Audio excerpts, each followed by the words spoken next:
Welcome to Summoner's Rift.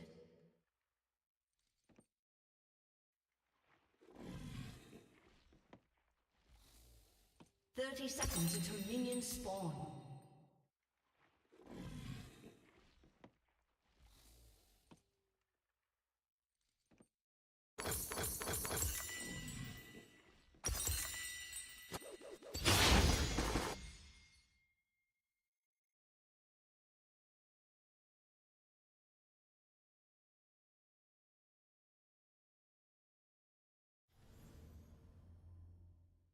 Minions have spawned.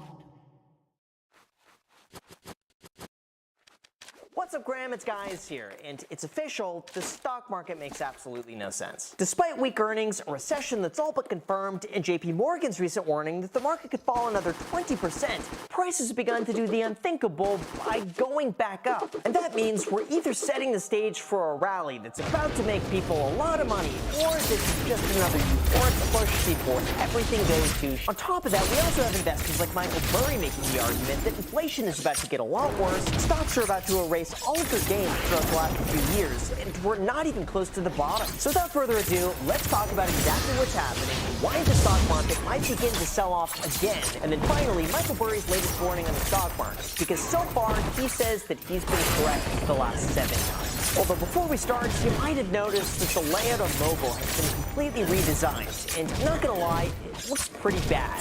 Very similar to TikTok. So if you agree with me, do me a favor and hit the like button and subscribe if you haven't done that already. And plus, as a thank you for doing that, here's a picture of Christian Bale pretending to be Michael Burry. So thank you guys so much, and also a big thank you to Established Titles for sponsoring this video, but more on that later. Alright, so to start, in terms of the stock market's recent growth, we have to talk about the term that most investors fear, and that would be a bear market rally. This is a term that refers to a stock market increase of at least 5% in the middle of an even larger downtrend. And during bear markets, it's actually incredibly common. In fact, Investopedia notes that every bear market between 1901 and 2015 spawned at least one 5% rally, and rallies of 10% or more interrupted 2/3 of the 21 bear markets over that span. Or basically, our markets are performing exactly as they had been throughout history. It's also noted that the deeper the decline, the higher the rebound.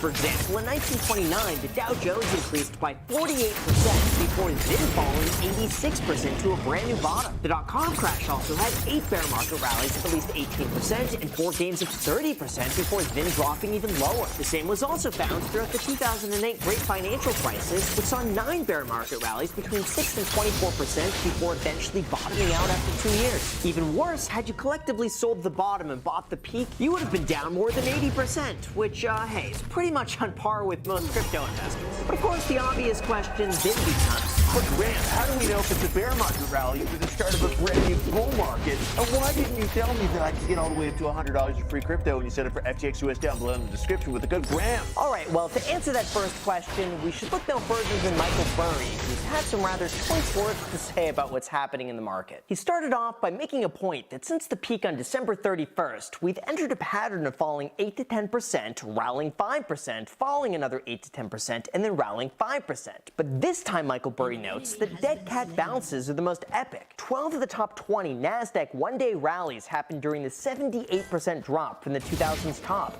9 of the top 20 S&P 500 one-day rallies happened during the 86% drop from the 1929 top. He also goes on to say that the Dow had 10 bear market rallies of more than 10% before bottoming down 89% in 1929, suggesting that it's probably going to take some time before we hit the true bottom. Morgan Stanley also tends to agree with this, saying, historically speaking, no bear market has ever bottomed without a VIX reading of 45 or more. And sure enough, throughout recent history, that's been true. As you can see, the VIX hit a peak of over 70 in November of 2008 before bottoming out just 3 months later. The VIX also hit 57 and 65 at the exact same time we reached our March 2020 low. So this is absolutely something to consider, even though metrics like this are always true until the one time they're not, and that's going to catch you off guard. However, in terms of determining a stock market bottom, it's also worth mentioning that Michael Burry has some other points that are at least worth considering. First, he mentions that as of right now, more than 13% of stocks have closed above their 200-day moving average. And generally, the absolute bottom occurs when that number is closer to 5%. As you can see, this was the case throughout 2009, 2011, and 2020, with the only exception being the dot-com crash, which was primarily centered around high-growth tech stocks. Now, speaking of tech stocks, second, he mentions that there are currently 218 companies worth more than $1 billion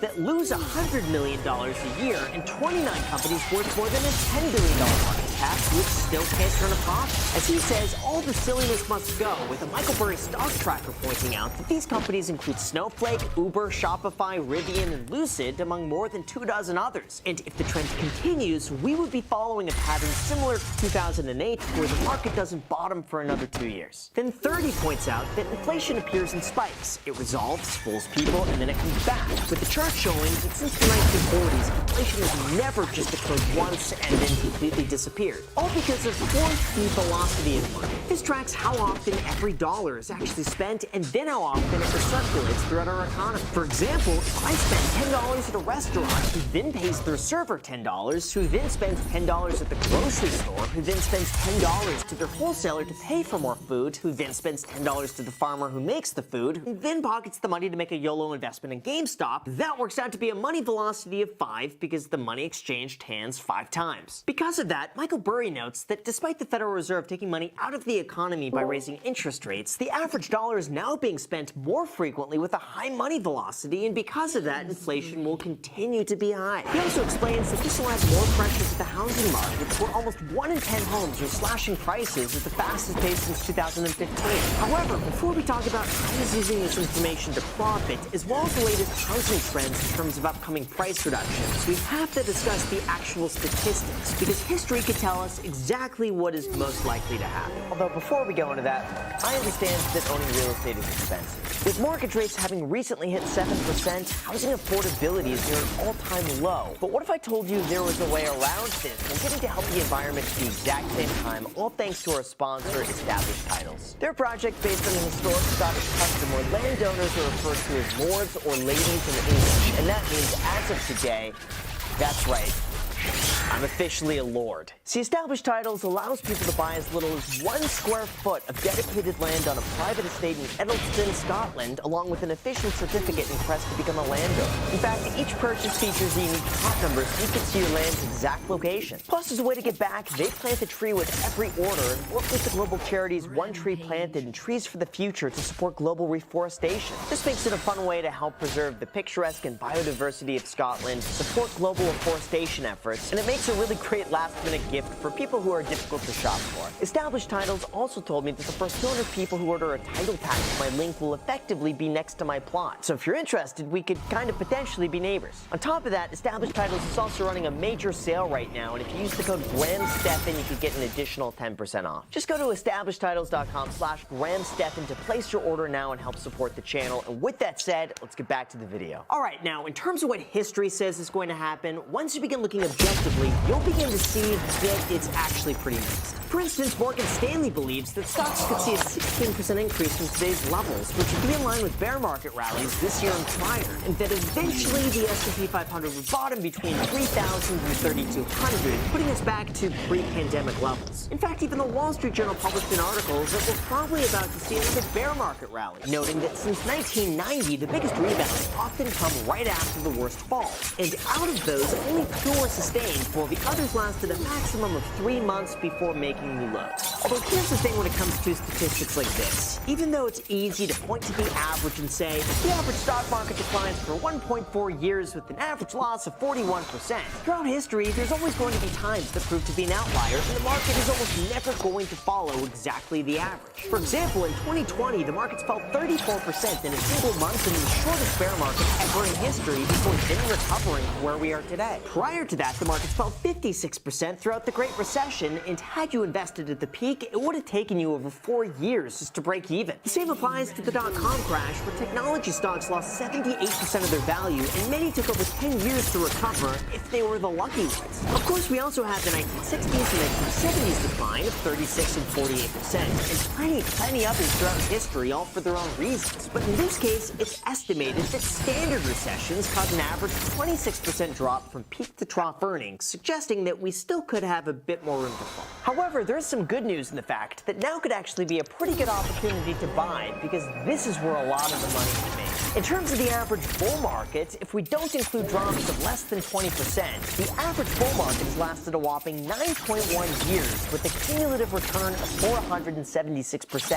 And if we include the drops of less than 20%, which are really more like minor hiccups along the way, the average bull market still lasts an average of 4 years with a cumulative return of 129%. But that still doesn't necessarily mean that the next bull market is going to last 48 months. Because if we start going back in history, in 1940, the shortest bull market we've ever had was just after the dot-com bubble, where markets rose 21% over 3.5 months before then declining 34% over the following 90s. We then also had another brief period where stocks rose 24% during the Great Recession over 1.5 months before then falling another 27% 2 months later. But besides those two occurrences, we have to go all the way back to the 1920s to find something that's even comparable. Like throughout the Great Depression, there are plenty of examples of bull markets lasting just days, like a 23-day-long bull market with a 25% gain. After that, there was a 42% drop, followed by another 1 month of a bull market going back up 30%. So just to give it the context, even though bull markets do last a lot longer than bear markets, history has shown us that volatility like this is very normal. And seeing drops or gains of 20% on a regular basis happens quite frequently. It's also shown that even though stocks lose on average 36% in a bear market, they gain 114% during a bull market. Now, in terms of what Michael Burry is doing, he believes that free cash flow is totally on sale and ignored, while former momentum stocks are coming down but not far enough. Value is about to take off for years, despite more crash on the way, suggesting that the boring, stable, profitable businesses will be the ones to outperform in the short term. Now, others like Oppenheimer believe that we're already at that point, and what is likely an extreme oversold condition in the stock market could become a catalyst for a modest rally before the year's end. This could be from better than expected earnings, as people begin to spend more money, or any reduction in inflation along with the end of midterms. The housing market is also seeing a lot of attention, with many analysts believing that the hardest hit markets could see a decline of 20% throughout the next year, especially as home builder confidence tanks. That's why I believe that it's best to be cautious in a market like this and plan for the worst, but don't tailor your investment strategy around a plan that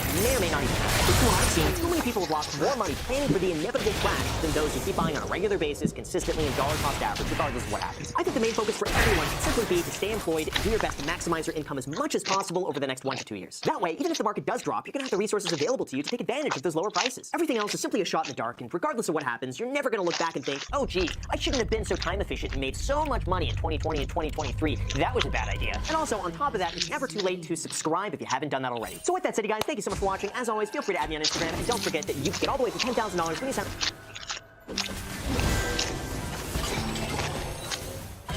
Yeah, I mean, I had a lot of fans there, so it's hard to say, but I mean, everybody's pretty polite, no problem. Was one better than the other? You know, the Aggies are just so kind down here. So great, so graceful. No, I'm not sure. They both seemed like, I mean, there's a lot of my fans there, so it's hard to say, but I mean, both seem like pretty friendly.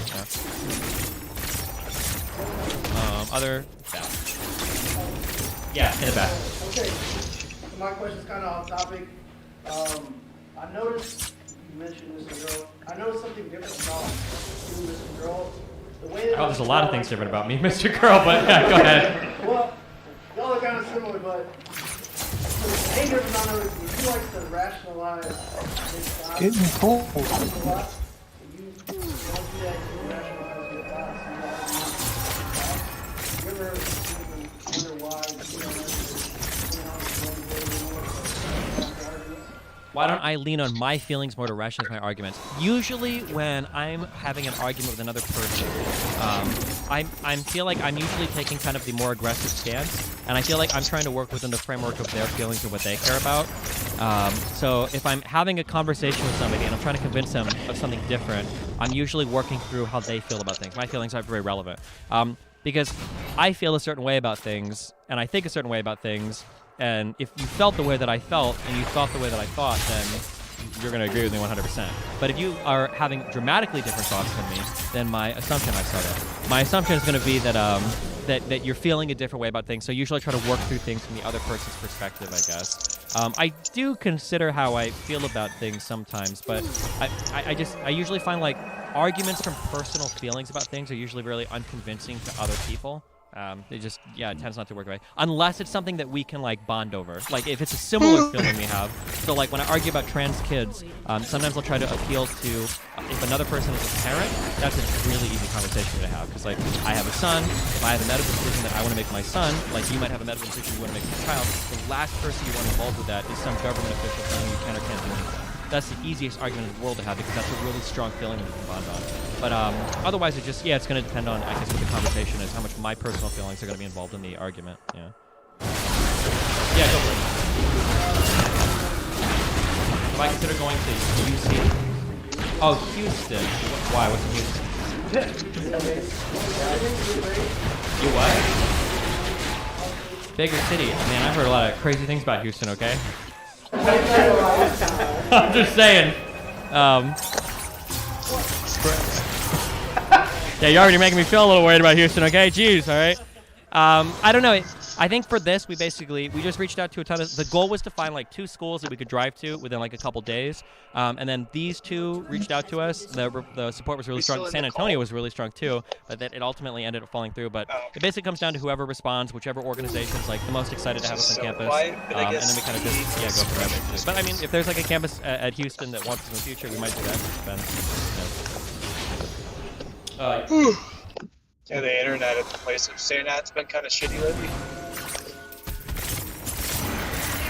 Yeah, I don't get the greatest cell phone connection in the basement, you know, which is not that surprising. But so it makes like Wi-Fi calls, and I was talking to my mom earlier, and it was just doing the robot thing like half the time, you know. It's like, for fuck's sake, dude. How does cell towers work better than, you know, the home Wi-Fi? I know, right?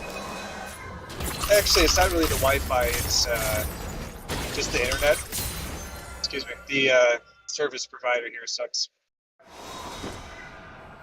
Mediacom used to have Victoria, you know, way back in the day, and they've always been kind of shitty. Yeah. Mediacom. I don't really know what you have to do to be better, but it seems like whatever it is, they're not doing. I know. We have Verizon fiber, and it's like the best ever. Yeah.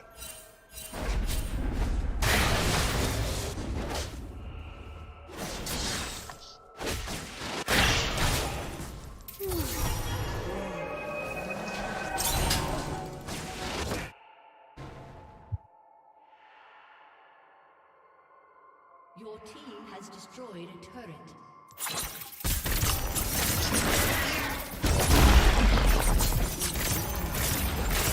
It's funny because out here that there are so many choices. We actually have 2 different fiber optic providers we could choose from. Like Verizon has fiber optic, and then I forget what the other one's called. Time Warner Cable or something has fiber optic as well. But I'm like, we'll just go with Verizon. Apparently they're like just way better.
It's funny, I don't really mind working that late, you know? Today at least, I wouldn't have, but it seemed like the whole day, just, I don't know. I didn't even know what I did earlier today. I guess I was just bullshitting with you guys. Yeah. And I didn't realize, oh yeah, that's right. I needed to rerun a diff for Darcy, and I kind of forgot to do that right away. So a few hours later, I was like, "That's what you're going on." And then turns out the whole like half the day she's been going over one of the diffs I sent her, which had like 12,000 changes in it, and apparently she was just going through all of them. And I'm like, I hope those are good changes, man, because like that suggests to me that I don't know what the fuck's going on, you know? Right. Like, you know, do they look good or bad or weird? Like, let's not spend all day on it if it looks weird. Let's figure out what I did wrong, you know? But whatever. Anyway, so both her and Richard started getting back to me right when I was gonna like log off for a while and get food and shit. So now I'm all loopy.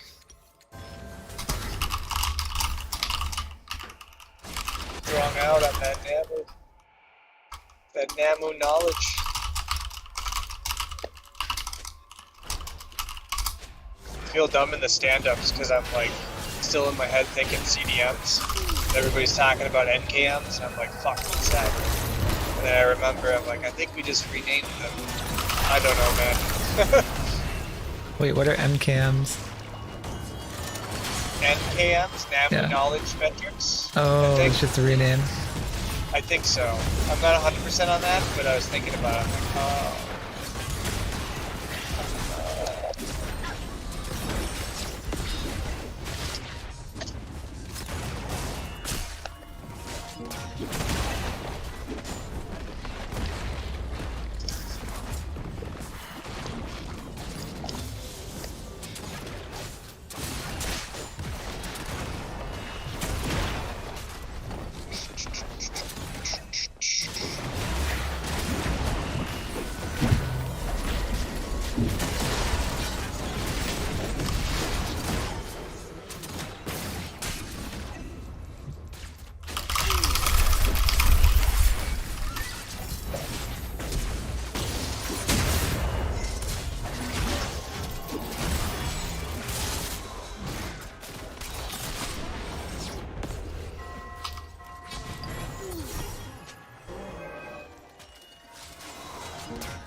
This is actually insane. So the cable wired connection is running shitty, and here I'm driving city to city on the freeway, and the internet's working just fine.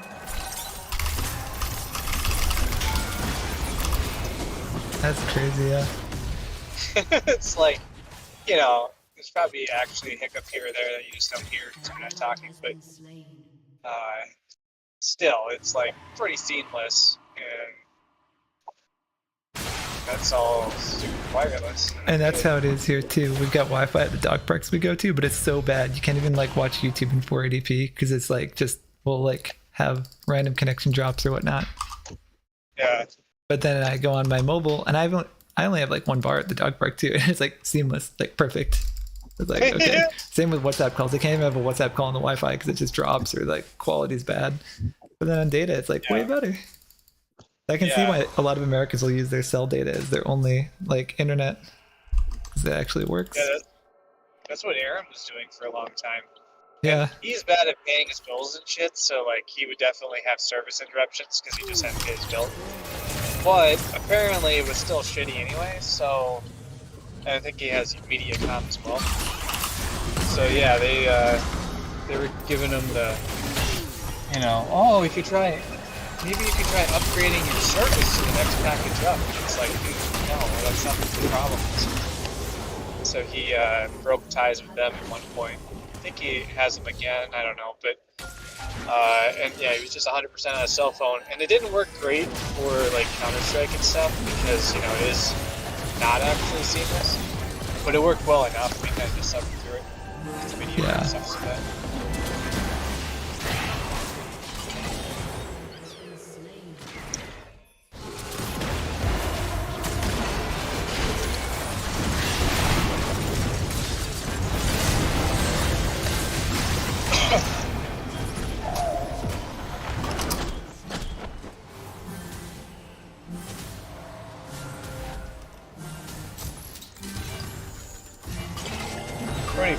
how so many things like really don't work that well if you don't have perfect internet.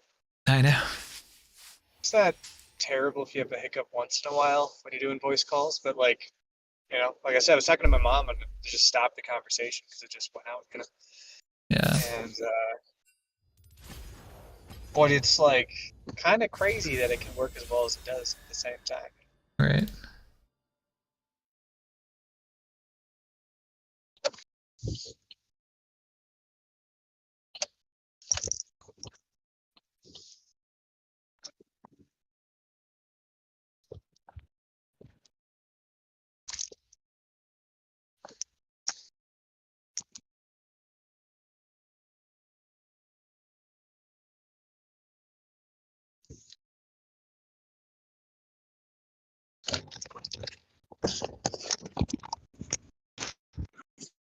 All right, I might as well be back in a little bit. I'm just gonna get some food here. Nice. All right. I'll see you in a bit. It's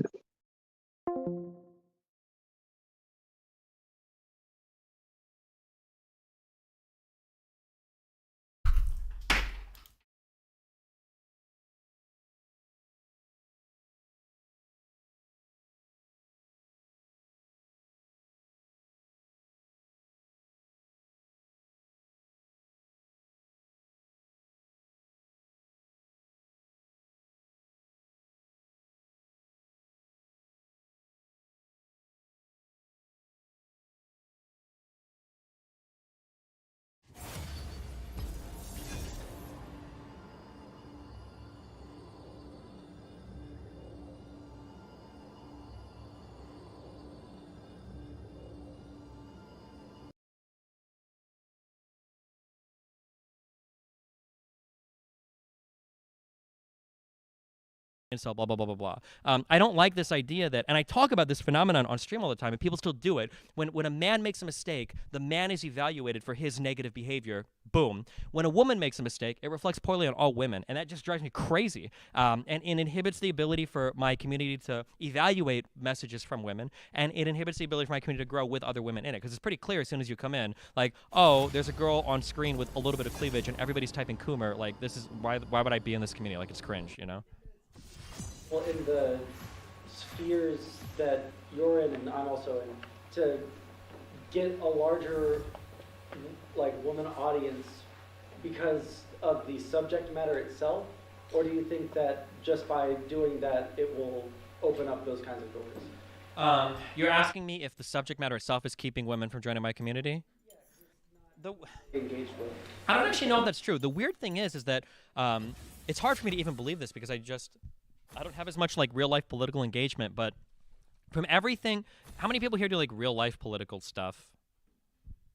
Okay, a few. Or no, actually quite a few.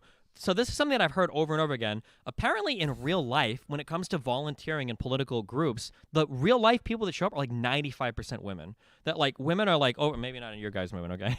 But that like women are like overwhelmingly involved. When I did a lot of the canvassing, people told me that because when I did my canvassing event, it's DGGers, it's like all men. And people are like, this is insane. How did you get so many like boys and men out here to do this? Like it's almost always women that are like door knocking or going and doing political stuff. And that was interesting, man. I heard that over and over and over again. So I don't think there's this idea that like women are like disconnected from political stuff in the real world and only men are, and that's why they're, you know, over exaggerated online. I just think that the communities that exist online are very much like they feel like a boys club, and I think welcoming women more can help to kind of like flesh out the community. Yeah.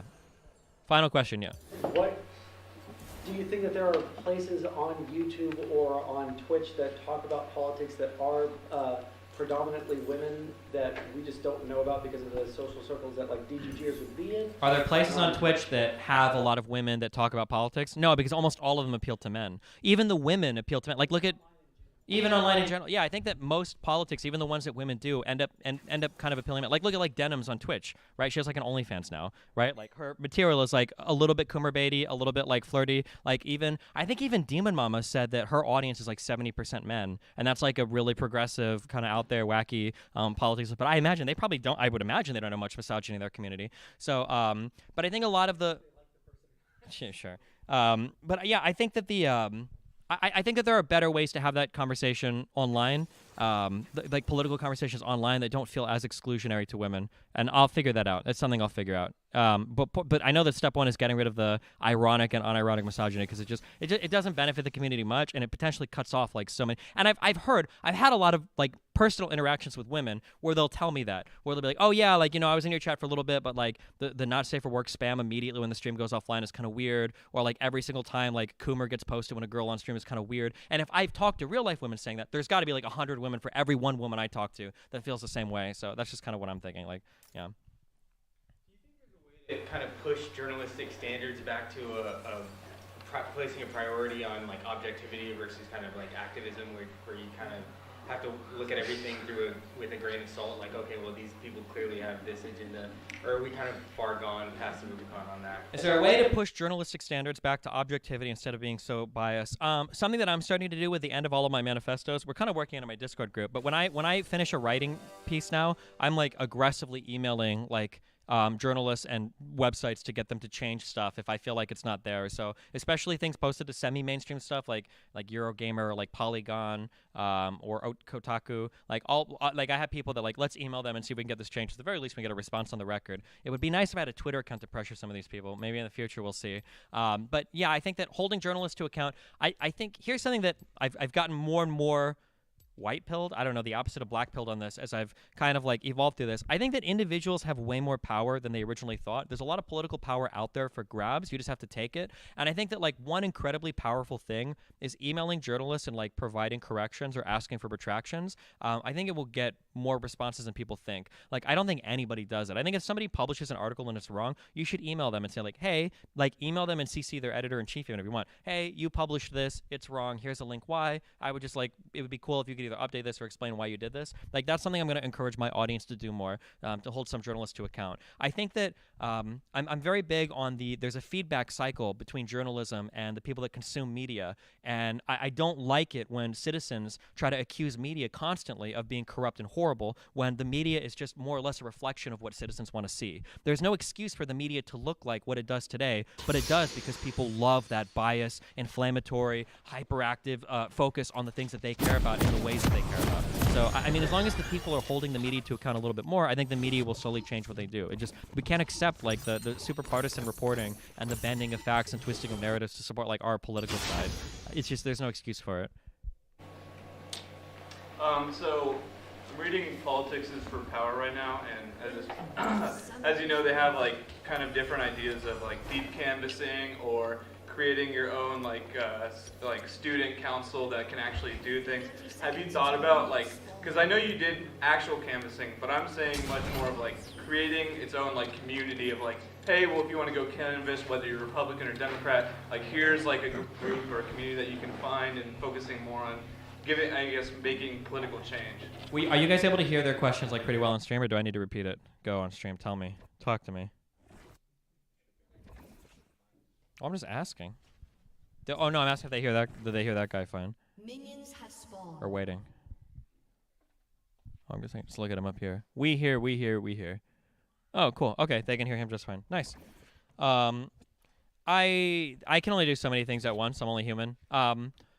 The resources out there for canvassing are non-existent, though. I noticed that when we did our canvassing projects, there's like, if you're looking for help or guidance, I don't know if people just don't take it seriously. Like, if canvassing is like a hobby project and people do to feel good about themselves, it'll waste money.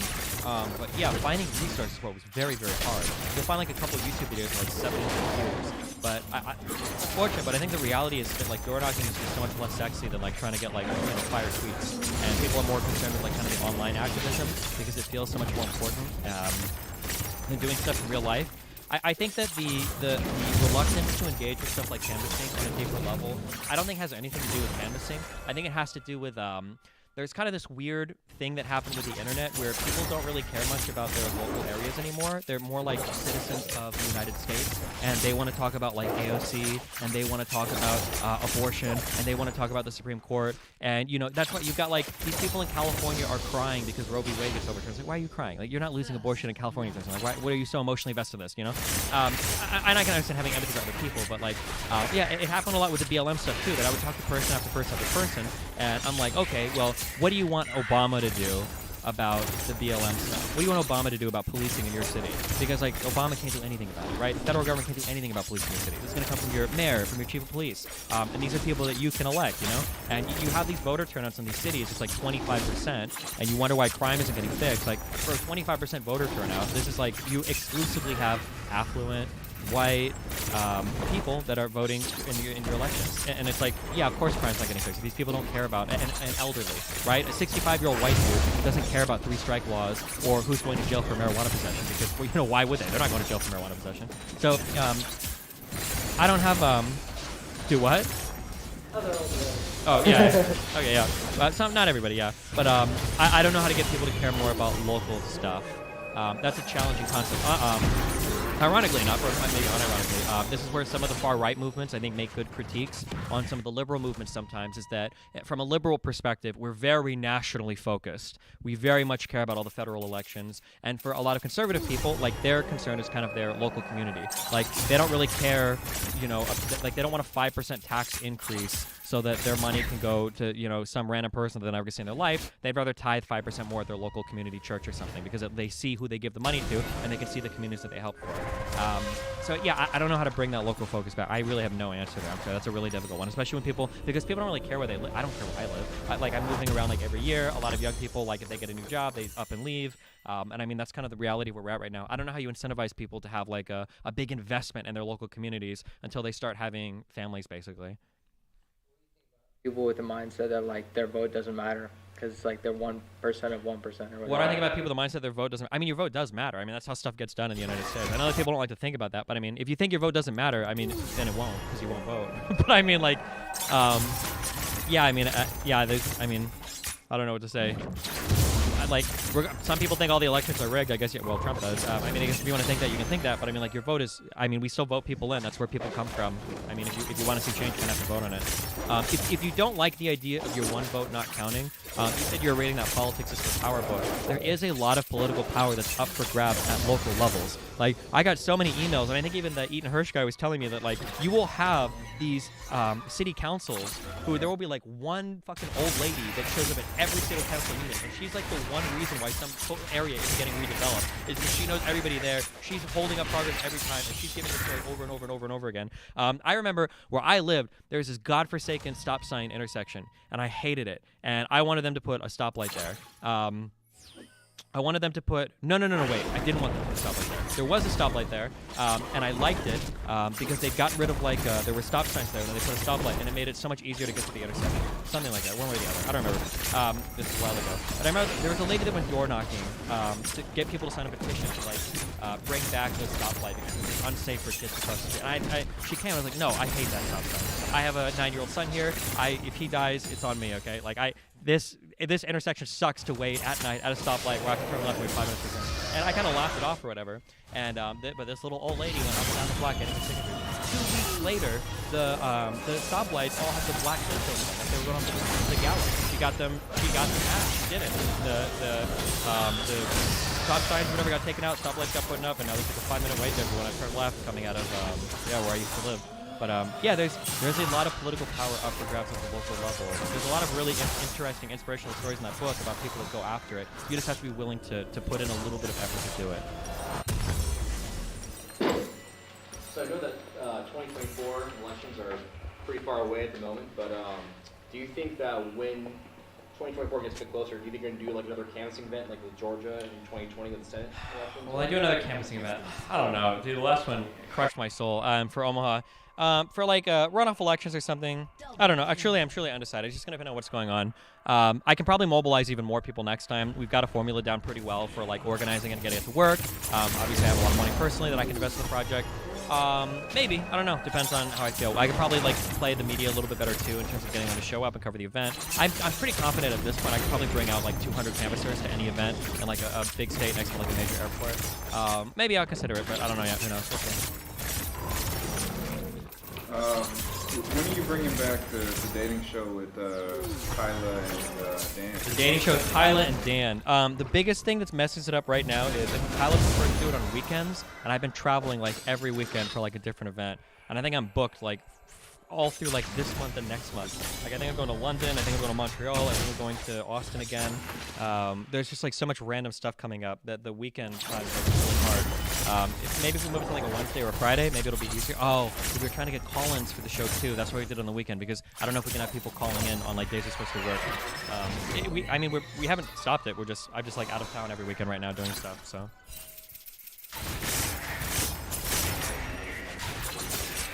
Another commitment to no NSW November. What month are we in right now?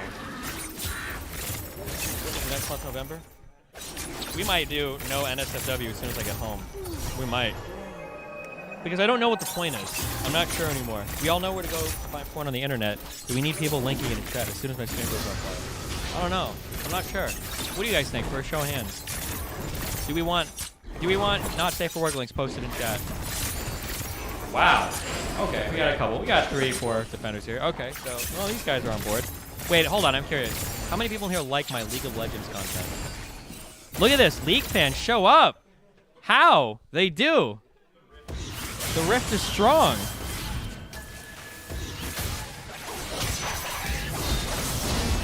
Yep, there's the Coomers in chat.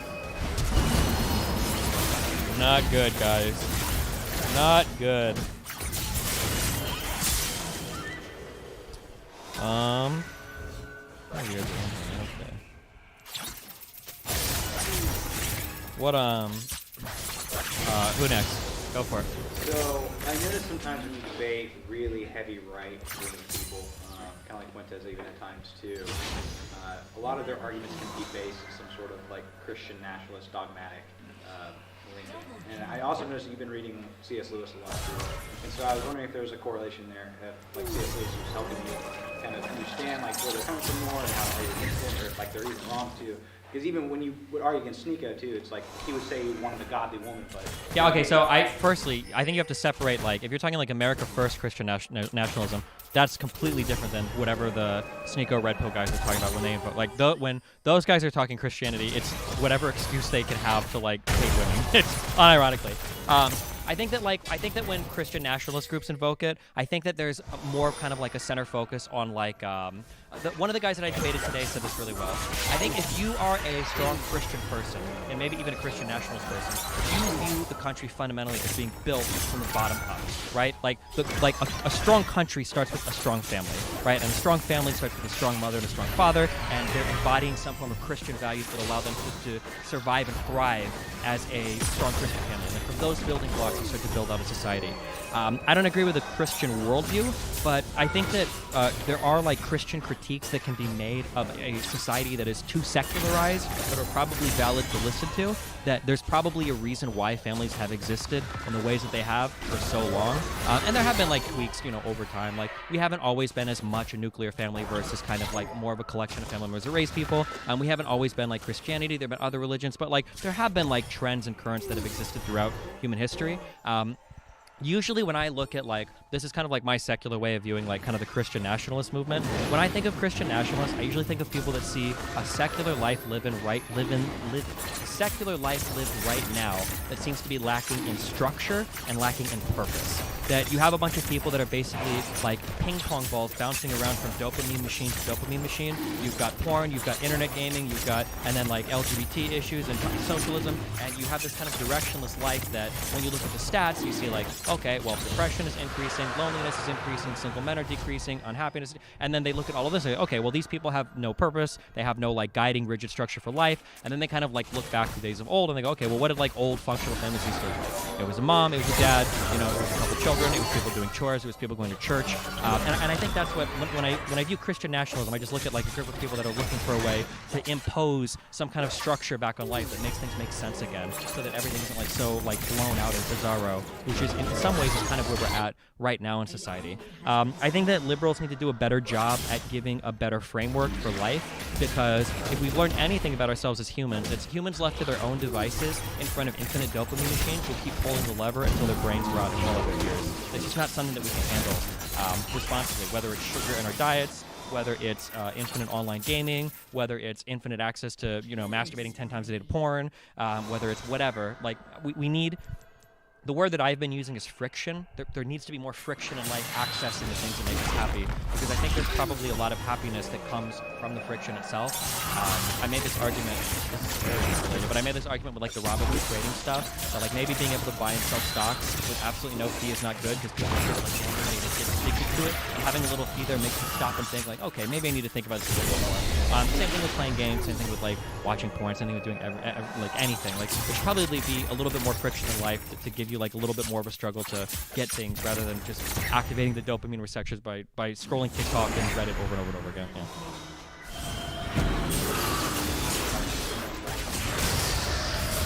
Anybody I look up to who's positioned by influence? No. I don't know why, but I'm just not that kind of person.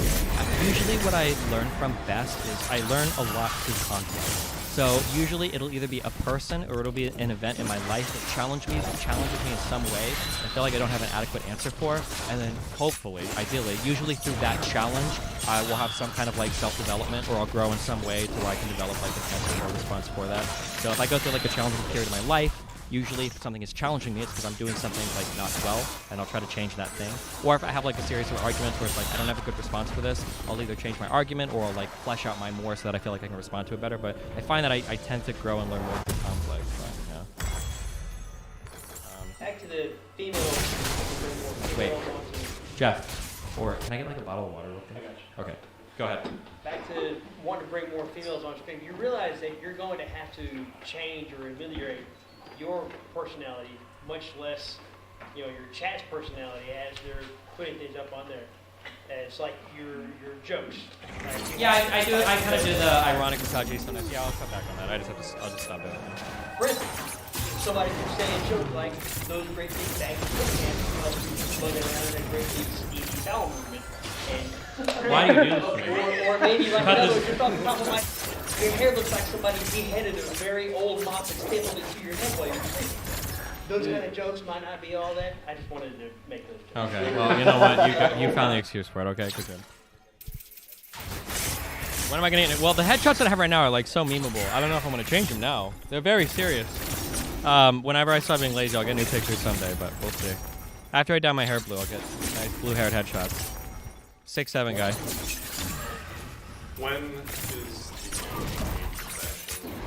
the DGG convention? Dan's in charge of planning it, so ask him, okay? Make sure to add Dan in Discord, asking him about the DGG convention. Sure. Yeah, well, start pressuring him, okay?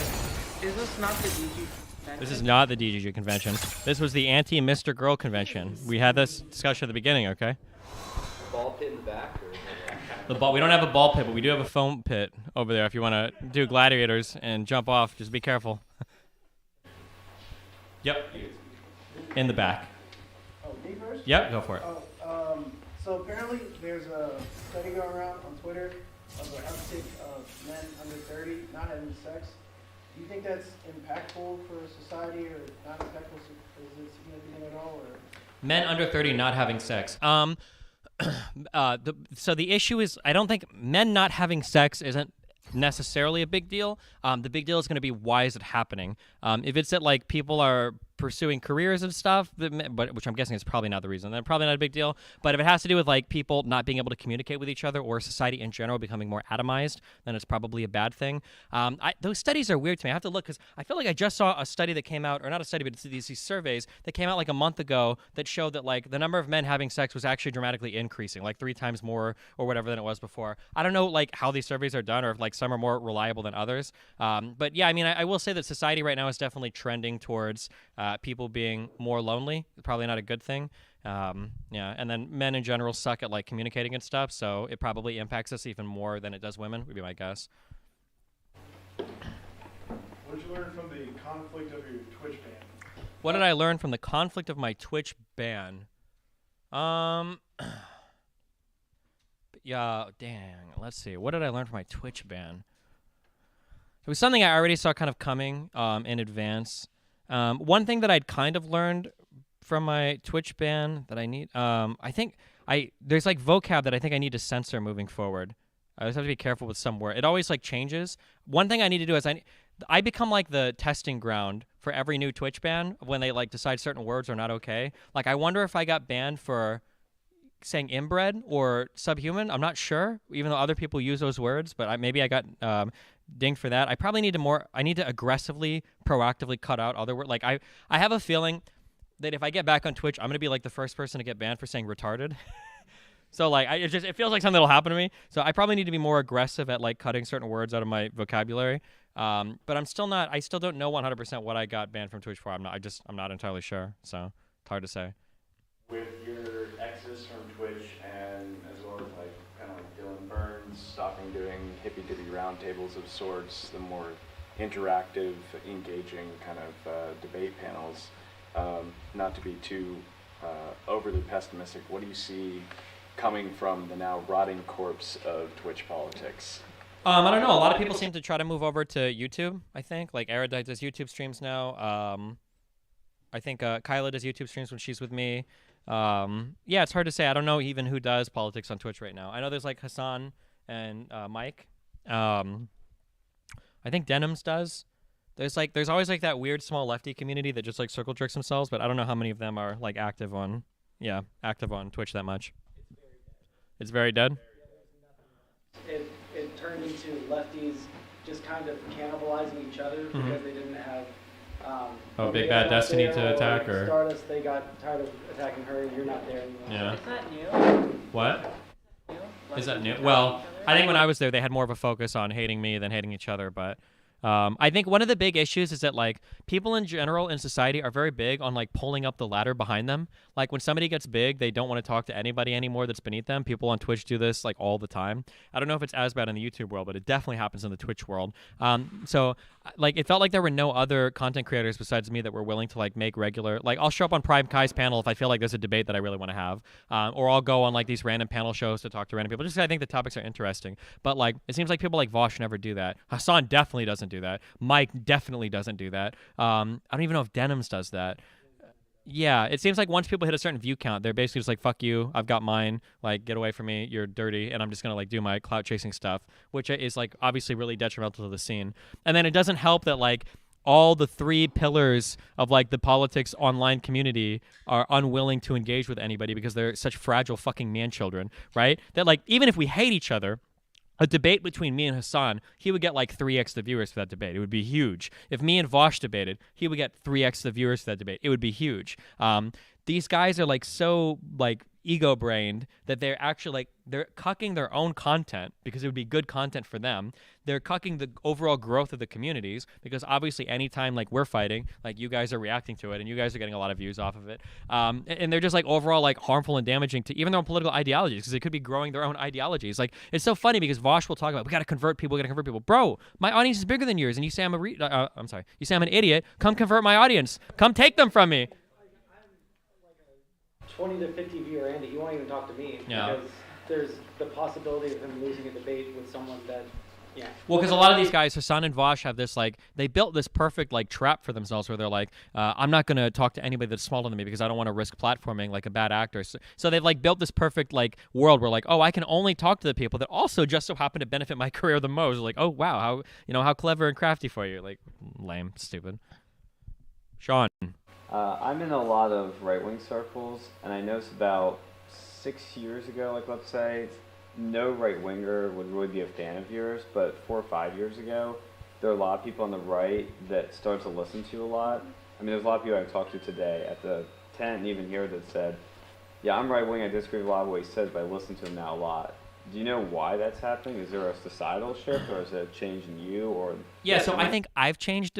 I think I've changed quite a bit actually in terms of being more empathetic towards people on the right. I also think that in general, I thought about this a lot offline one day because I've gotten asked this question a lot, and it is pretty hard to think about. People always ask me like, why are you so much nicer to right-wing people than left-wing people? And I don't think that's my default position. I don't think I try to be, but I spend a lot of time thinking about this, like why it seems like I can communicate with right-wing people that disagree with me so much more easily than left-wing people that disagree with me. And I think the reason why that is because if you're like a very left person in society, like everybody wants to speak at you and to you. Like Hollywood wants to make you feel heard. Schools want to make you feel represented. Like all of society wants to make you understand that you're special, you're awesome, we hear you, we're here to fight for against white supremacy, and we want to do land acknowledgements, and we want to have like LGBTQIQ, whatever. Like everybody is like everybody wants your ear and they want to talk to you, make you feel loved and, you know, welcome or whatever. And I think a lot of conservative communities are like, feel like nobody's listening to them. And I think that a lot of the conservative communities that are growing, their figureheads are people that are literally collecting these people that feel like they're just completely unheard. Like when you look at people like Jordan Peterson was like the prototypical, I think, example of this. And then you look at like a lot of the red pill guys now. I think that a lot of those audiences are just like super hungry for anybody to feel like anybody is listening to their problems. So I think that when I go into a room, if you're a progressive, you don't care what I have to say because I'm going to come at you with some criticism because I'm not going to wholly, you know, endorse any particular ideology like farther left or farther right than me. So, but why would you listen to me when there are so many people in society saying like, I love you and I accept you and all your faults and everything, you're perfect and blah, blah, blah. You're going to listen to me on the left. I would have to like simp so hard for you to even get you to care about what I'm saying. But if you're on the right and I'm able to accurately explain like, okay, well, I don't agree with you, but I understand like these are your complaints. I understand that you're looking for these types of solutions. Like I get your problems. Like they're real. They exist. Obviously, like feelings aren't random. We say that on the left all the time, you know, nobody feels things by accident. I think if you're on the right, you're like, oh, well, it's cool that like somebody, especially somebody on the left, at least seems like, even if I don't agree with them, at least it seems like they understand my problems. Because I think most people on the left are only speaking to people on the left, and they don't really seem to care to try to like have any sort of empathetic bridge built at all, because everybody on the right is just like a racist, Nazi, neo-fascist. You. Midterms in like 3 weeks. Yeah. Get some content on that soon. Are we gonna get content on midterms in 3 weeks? That's gonna depend on how quickly I finish my Factorio run, but we'll see. I'm trying to. What I need to do is cut down Factorio to like 3 hours a day, probably 6 hours a day, and then I need to spend like 3 or 4 hours on like actual political content. I'll do it as we get close to the midterms. You know, we're still a good 20 days out. All right. Okay, another one. All right. So whenever you argued with the black conservative that was part of the TPUSA, do you remember that? It was about abortion. Oh, is it Bryson Gray? Yeah. But so the idea was the guy that said clouds have feelings or whatever. Yeah. Yeah, you shared an idea of like, okay, well, if I woke up in the hospital and I was attached to someone. Are you trying to sneak another vegan argument into here? No, well, it's important because I kind of wanted to see the logical conclusion. So, I guess my question would be, why doesn't the my body, my choice argument work? Because you kind of like, whenever I heard you. My body, my choice doesn't work for the woman, because if you're making the concession that the fetus is alive, you're essentially arguing that a woman can be inconvenienced enough to murder someone. That's why I don't like that, like, people will make the argument that, like, okay, it's a fetus and it's a human life and it's living and it's worth moral consideration, but, like, the woman doesn't want to be pregnant and it's, like, aggressing on her. It's like, okay, yeah, but it didn't choose to aggress on you. You can't fucking murder something because it's, like, inconveniencing you, even if that inconvenience is, like, substantial. That's why I don't like people that make the bodily autonomy argument for abortion. I think that if you concede that, like, the fetus is a living life from day one, I think you kind of have to let it grow at that point, unless there's, like, a threat to the mother's life. Otherwise, yeah. And then would you say that, like, if someone woke up in the hospital and then they were like, okay, well, no matter what, if this person has to be detached from me, they're going to die, you would be like, okay, well, I guess you kind of have to live with that?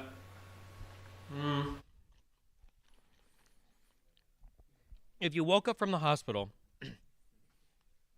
and somebody was attached to you and you didn't want them attached and you decided to remove them, I think you can argue that you're allowed to do that because you didn't make any kind of action or consent that there was a possibility of that happening.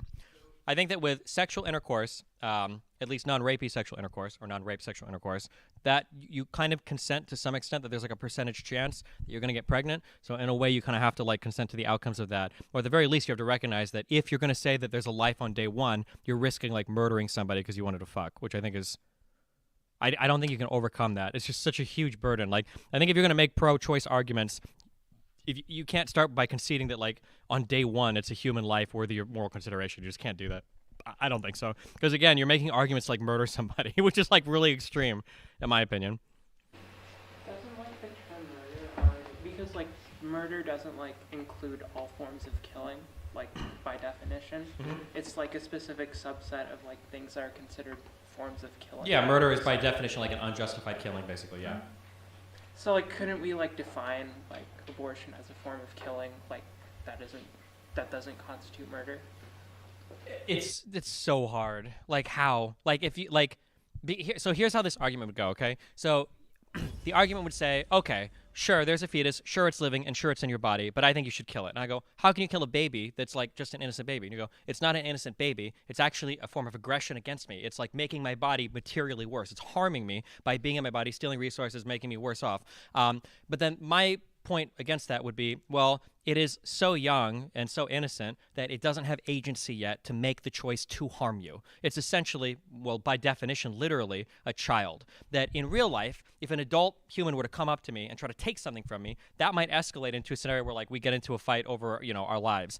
If in real life, like a 2-year-old walks up to me, or like a 6-month-old crawls over to me to take something, they're 6 months old. They don't have the agency yet to make a choice that would make killing them a reasonable response in regards to what they're doing, I think. And I feel like for the fetus, I feel like it would be reasonable. Like, yeah, you can argue that it's a life, but it's aggressing against you, but it didn't choose to aggress against you. And killing that person for that perceived aggression that generally won't kill you, there's a very, very low chance. And if it does threaten your life, you can abort, obviously. It's a really long shot argument that, yeah.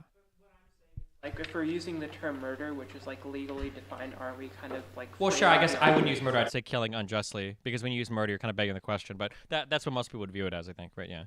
Use homicide, justify homicide, unjustified, all those. Sure. Rather than murder. Yeah, sure, maybe. Yeah. Somebody had their hand up over here. Back. You mentioned earlier that getting the left and the right to be in the middle is really difficult. Would you ever consider doing a Change My Mind where you moderated a debate between two students? Or would that be too much of a shit show? I changed my mind where I moderate a debate with two students. There's a lot of risk there. In a one-on-one conversation, I have control over like 90% of the conversation. In a moderated conversation, I have control over like 10% of the conversation. Like if I get somebody that's really like obstinate or like very like non-cooperative, like I can cut the convo or I can try to steer it in a positive way. If two people like that show up, trying to moderate a conversation between two strangers would be very, very, very, very, very difficult, especially if it's two people that don't know me very well. Because when I moderate conversations, a lot of what moderates it is my reputation kind of preceding me, right? Like, oh, it's Destiny. He's here to like, you know, be like a reasonable moderator. If you're like random students and you've got some weird dude showing up with dumpy sweatpants and head of hair that looks like it fell off an executed guy, you know, 20 years ago or whatever. Yeah, you might not be as keen to listen. Like they might just start like fighting each other. Like I don't know. So yeah, I don't know if I can moderate debates between strangers unless like people specifically signed up for it. That would be like a different type of event, I think. You argued like the first time does that affect at all your opinion of like college campuses and diversity of thought? The people that interacted with me, does that affect my opinion on the diversity of thought on college campuses? Not really.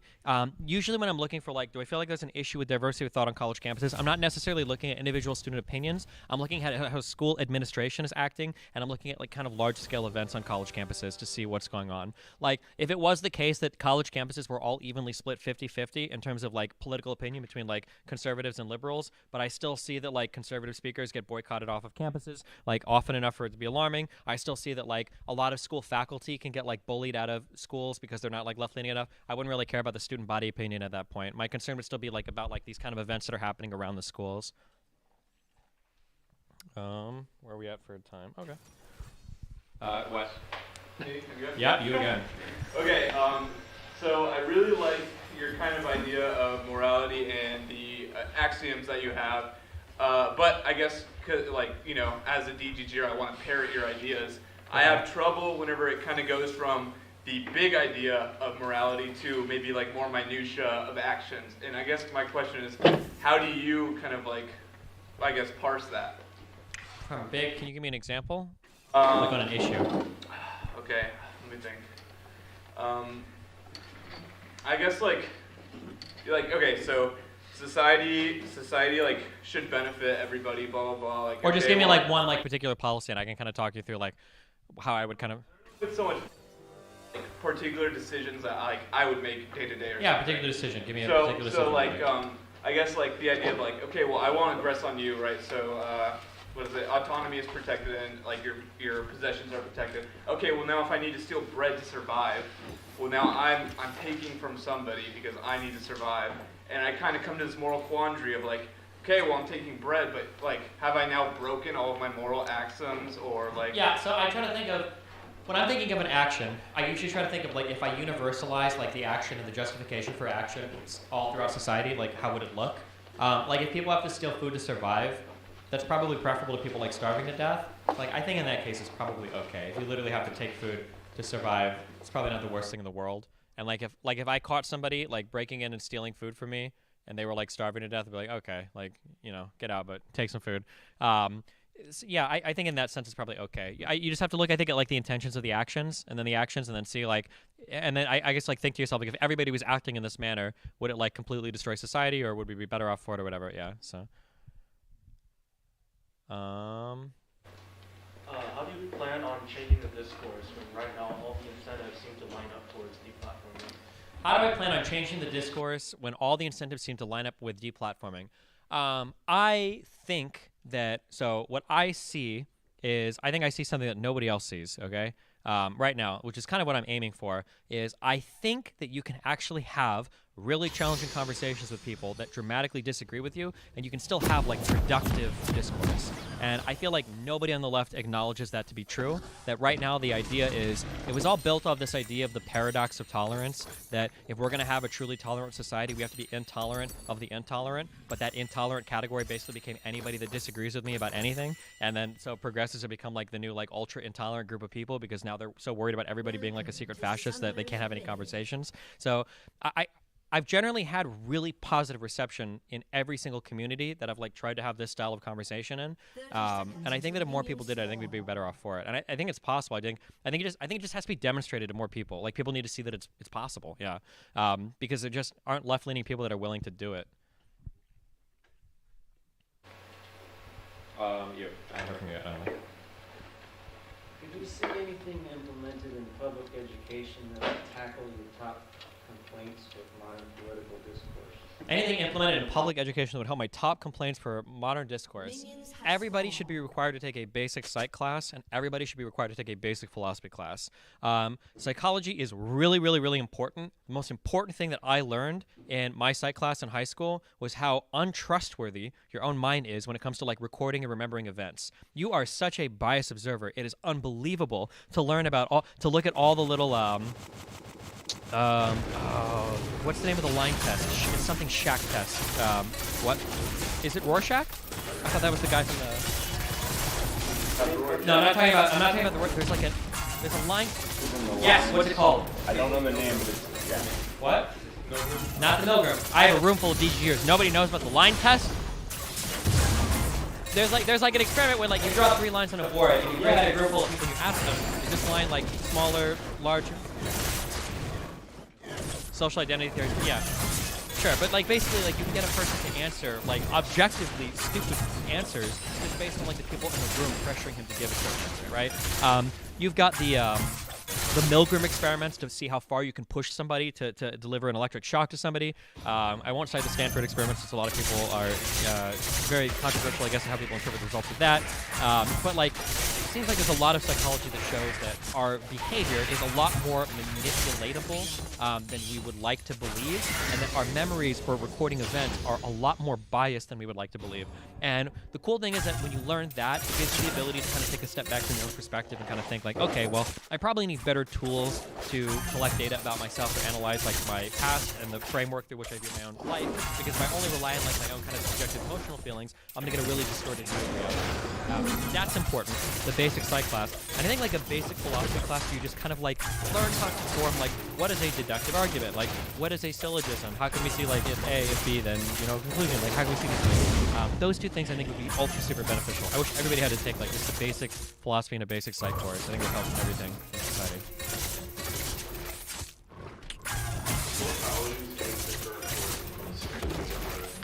What values are important in a significant other? I mean, that's going to be super reflective in what you think is important for yourself, right? Like, for some people, their religion is really important. For me, it's usually, can you deal with an inordinate amount of abuse online and the absolutely batshit insane life that I live? William and I were just fighting about this today. Yeah, for me, my life is, it not only is it insane, it becomes more insane essentially every single 6 to 12 months, sometimes because of decisions that I make and other times because of other decisions that I make. So usually you have to be somebody that can like tolerate a whole bunch of crazy, insane shit. Yeah, that's probably the most important thing. On a more personal level, I like people that can like handle a lot of joking, because I'm a very, like, I have like, I'm trying to find a nicer way to say negging, but like, I like a lot of like insult, like back and forth, like banter type humor. Somebody that can deal with that a lot, somebody with high self-esteem and high confidence, because I'm not very good at like reassuring somebody a lot. That's very difficult for me. people with very strong personalities. A lot of women can kind of have like this kind of like demure, like subservient personality. I super don't like it. I have a very aggressive personality, and if you have a weak personality, I'm just going to speak all the time. That's very boring to me. I need somebody with a lot of independence. I work a lot. I can work for months on end without even thinking about it, and you need to be somebody that can like go off and do it. But that's, yeah, I feel like I'm writing an OkCupid profile, but yeah. I guess that's for me personally, yeah. Sansel. Cake recently put out a thing on the Reddit about the website, whatever it is y'all call it. Yeah. Are you, the service, whatever you want to call it. Are you intending on that being in direct competition with White Leaf? And also, was it the Rose Risk outfit that spurred that? Nothing I ever do would ever be in direct competition with White Leaf, because those people are on a level that is so beneath anything I would ever be involved in. It's insulting to even imply. Okay. Number one. Number two, the thing that actually spurred it on was I've been paying a ton of money to these programmers in chat, like Jader. Okay, is our shit turned on yet? What was turned off? The slash what? Yeah, the Jader guy. We have features in chat that aren't working, even though I'm paying this guy constantly around the clock to work on our shit. I think it was slash mentions that was broken. But no, Jader's been doing a ton of work on parts of the site that are unseen, like in terms of like cleaning up the code base, basically making it so that like we have like a full stack that we can now deploy to other people. And it was Mr. Girl that kind of got the ball rolling all of that, because he needed his own platform. So we started with Mr. Girl. We've got a couple of other creators that we're talking to. And yeah, I think the goal is, we've always kind of talked about that DGG in a box idea, but I think the problem was that like the old code base was, I don't want to say it was a clusterfuck, but it was hard to deploy that to other people. Like lots of messy code, lots of hard-coded stuff, lots of bad scaling, like just kind of messy. And it's been cleaned up enough that we can start to make that project more of a reality. But Mr. Girl definitely started it. The White Nervosa stuff definitely motivated us a bit more, because now there's like a lot of people reaching out to Cake. But we just have to find a way to make it profitable for us to run. Yeah. Something that would be linked through DGG, and you can see a list of streamers that are live on it, or is this just... That's a good question. So we spoke about this. I don't want to commit to anything, and now I'm leaking secret meeting notes from me, Cake, and Jader. But there's like a concept out there of like a federalized like system to where like you don't log into DGG anymore. You log into like the DGG server, and it's like an OAuth that basically you can use for any of these sites. So like, let's say that you wanted to go to my site, you wouldn't actually log in on my site directly. You would OAuth in from like, it might just be called like DGG login or something. We probably have a different name for it. But then if you wanted to go to Mr. Girl's site, you could use like the same login. You wouldn't have to create a new identity for each one. And that would let us carry emotes over from site to site, potentially. This is all like potentially right now, I'm not sure, but it feels like if we have like 10 or 15 people running on this platform, it'd be nice to reciprocate emotes, and it'd be nice to have like a standardized OAuth and services running between everybody. But I don't know, we'll see where it goes. Maybe we'll get lazy and fuck off and not do anything. If it doesn't work out, blame Cake. The federated thing was my idea, by the way. Okay, you. Naruto or Sasuke? I don't know. I actually have never watched a single episode of Naruto my entire life. Make it the next debate. Do you want to debate John Zarko on it? I'll be the What do you think? Even I've never watched Naruto, and even I know that any remotely edgy person is choosing Sasuke, like every single time, right? It's like not even a... Yeah, well, I mean, like, I would never, without ever having watched an episode of Naruto my entire life, Sasuke seems like the Vegeta of the Naruto world. Is that... Okay, yeah. No? Ooh. We can have that debate. Okay, so I'm gonna give this. Okay, so I've never seen Naruto. I'm gonna give this description of Sasuke, and you can tell me if I'm completely off or if it sounds kind of right. Sasuke feels like a character that might always be living in Naruto's shadow and has to try like way harder to like catch up or get powerful. And no, not at all. Oh, well then, okay, well what's? So was Vegeta in the beginning, right? Well, was Vegeta ever stronger than Kakarot? Yeah.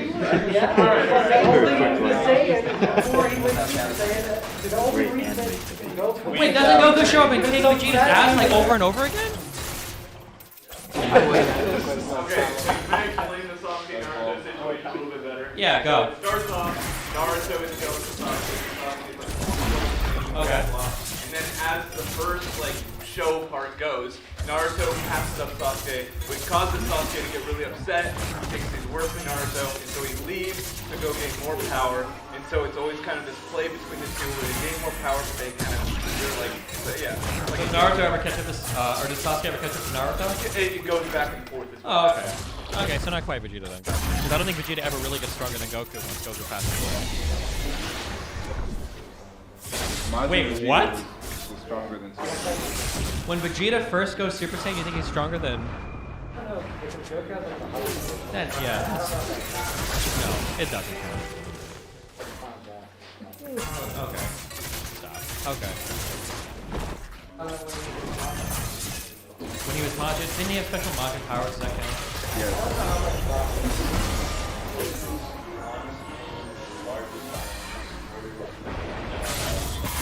The Giga Chat L-Spam. I'm not gonna lie, like there are times where I just like I go to the living room to get like a drink and then I hear like the L-Spam like going on in the other room. Honest to God, I usually just sit on the couch and I'll start like browsing Reddit and I just listen to like the LLL going in the room. Cause I'm like, I'm gonna make like $100. Like I'm just gonna sit out here and chill, and then I'll wait till, and then sometimes I'll come back in and I'll be like, okay, I'm like muting these because now even I'm getting annoyed because I have to listen to it in the other room. Yeah, basically, yeah. And I like watch my viewers. It's like I'm basically, people are paying me like, here's $10 for you to lose like another 500 viewers. I'm like, yeah, fuck it, okay, sure. Yeah, you know, LLL is it's a way of life. Contemplative, yes.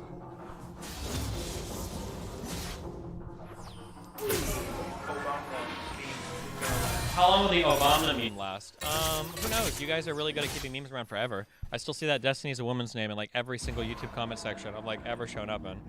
So. What are you gonna do? You're not supposed to laugh in real life. My Do you think you're having lol? You think you're actually laughing? On the portal debate, the answer is always B. It always flies up.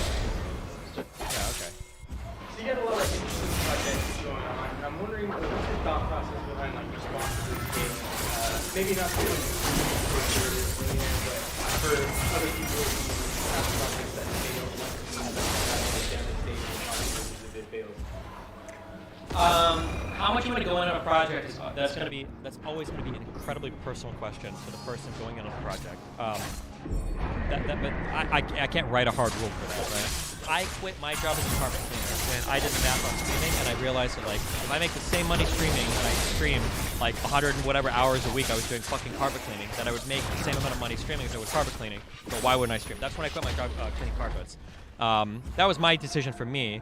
But if you're investing a lot of time into something that's not making any money and you've got like a family that relies on you, then the calculus for you is going to be a lot different than like a 19-year-old. That like if you're a 19-year-old and you're in a situation where you are you can take a big risk and do something like really cool, I'd say fuck it, you're 19, go for it. Especially if you come from like a family that can like support you, right? Like if you're like from a middle-class family and you fuck up and you live with them for a while afterwards, then yeah, go for it, you know. But your personal risk tolerance is personal. It's going to depend a lot on your life situation, what you're going for. And even this project, right, like that we're all here right now, and then some of the other things you talked about, like what is your thought process behind allocate my time, energy, and finances here? Like how do you think about that just generally?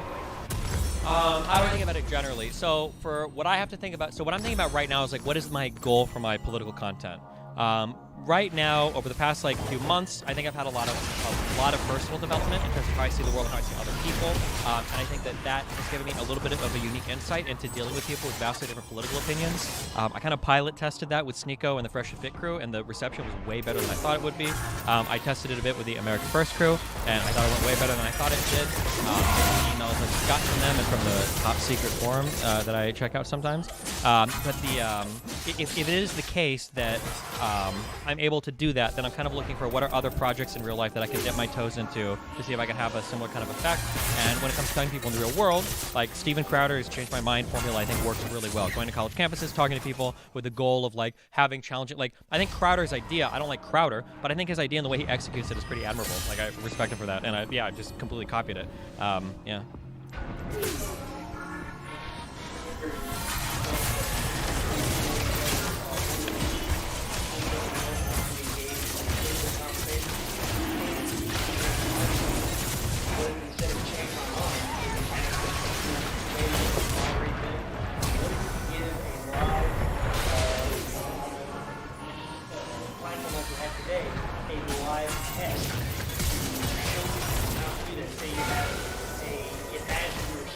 heated conversation happening and somebody is debating an end, they try to do it themselves, then you critique them and try to steer them in the right direction on how to have that conversation and make it productive.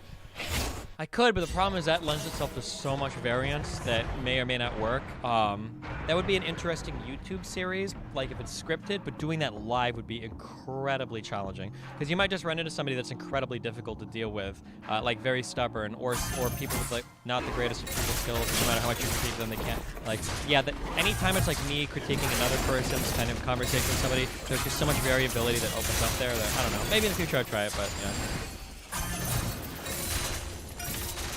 Well, next week, the version of Texas and Tampa, which do you think is the most productive conversation, the most interesting conversation you've had?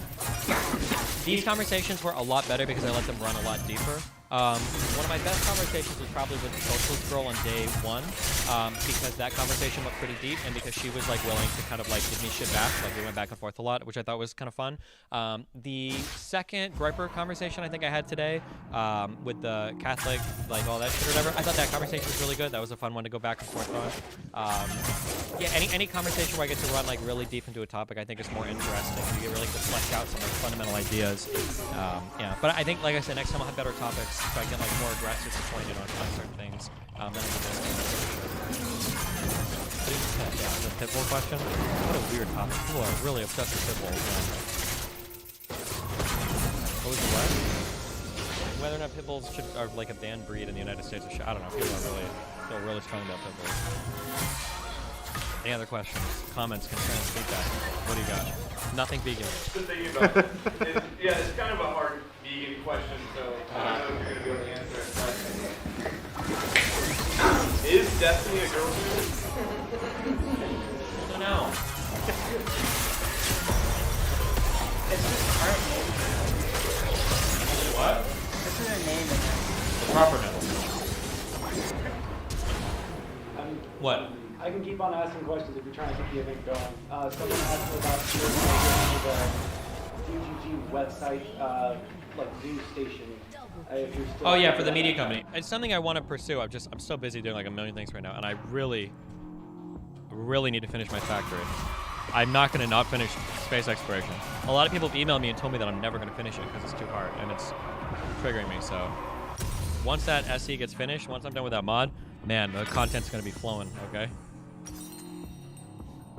No, it's your factory. What's after Factorio? So, after Factorio is I need to stay away from the autism games for a little bit because I sink way too much time into them. Like I'm literally playing these like in bed, like when we're like I need to get away from these games. There's probably going to be a break from. It's probably going to be multiplayer games actually because I need to play Valorant with Lily more because that's probably fun. Yeah. I've got people that I can play Apex Legends with now. It would be fun to do. And we need to do Warzone with Dan, right? Dan! Where is he? Was he in there? Oh, very briefly. Maybe. It's on a different server, I don't know, but... More gym content. Oh yeah, true. Back to the gym when we get home. Yes. Your top 5 TV shows. Top 5 TV shows? Bro, I've only watched like 5 TV shows. Number 1, because I'm going to be that guy. The Wire, number 1, because I've watched The Wire. Number 2 would be seasons 1 through 4 of Game of Thrones, for sure. Jesus, what other TV shows have I even watched? I guess Breaking Bad goes up there. Oh, House. Hold on. Seasons 1 through 3 of House is better than Breaking Bad. That goes at number 3. That goes to number 3. Breaking Bad goes to number 4. Basic cable it's House. Who cares? Well, hold on. Wasn't Breaking Bad a network show? AMC.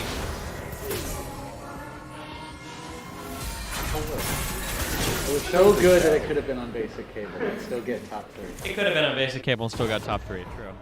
Okay. I don't know number 5. I don't know if I've watched 5 TV shows. Alright, so I've watched The Wire, and you talked about the institutionalism of like, okay, when the kids go to school, because they're already running for and I guess whenever you like speak to it, I'm like, okay, right, yeah, that's kind of like a bad thing, and then I'm like, okay, well, kind of like, I don't know what to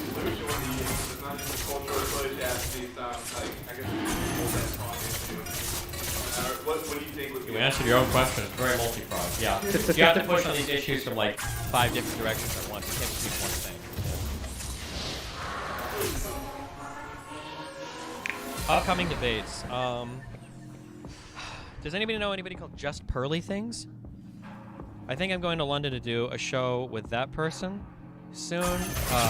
Has Abba talked at all about anything? Okay, well, there might be something with him in Montreal soon. I think DebateCon is coming up soon in like a week or two. I'll be back in Austin. There's that Myth-Informed thing. I don't know when that... I've got a lot of stuff on my calendar over the next 2 months. I don't know. I'll try to... It should be on my calendar, hopefully. It's coming up. Yeah, there's a lot of random stuff.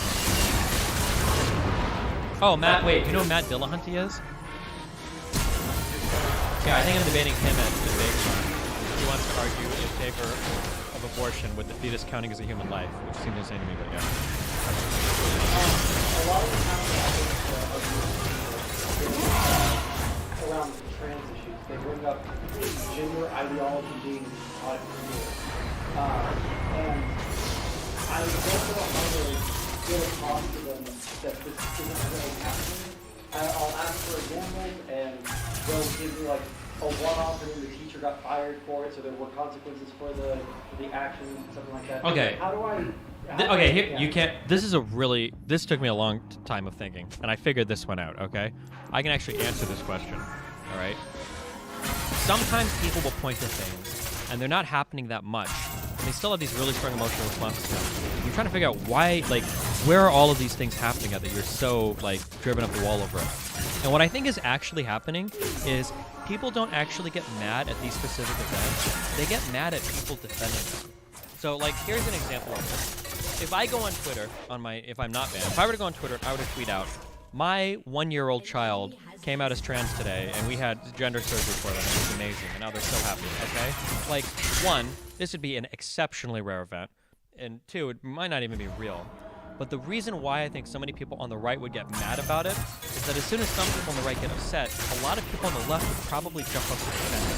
And when you see all of the people defending it, I think that's where the extreme response comes from the other side. I have no way to test this, I don't know if it's true, but it's a strong feeling I have. Like, if somebody on the left does something ridiculous and stupid, and people on the right say that's ridiculous and stupid, if other people on the left were like, yeah, that is kind of ridiculous and stupid, and just moved on, I think a lot of the issues that blow up and become big deals wouldn't be anywhere near as big a deal as they are. But I think the problem we make on the left is sometimes we go, this is such a small problem, why are you even like so hyper-fixated on it? And I don't think they get hyper-fixated on the problem, they get hyper-fixated on what they perceive as the huge defense for that small problem, which means they think it's probably going to become a bigger problem in the future in their heads. I think that's my guess on how that works.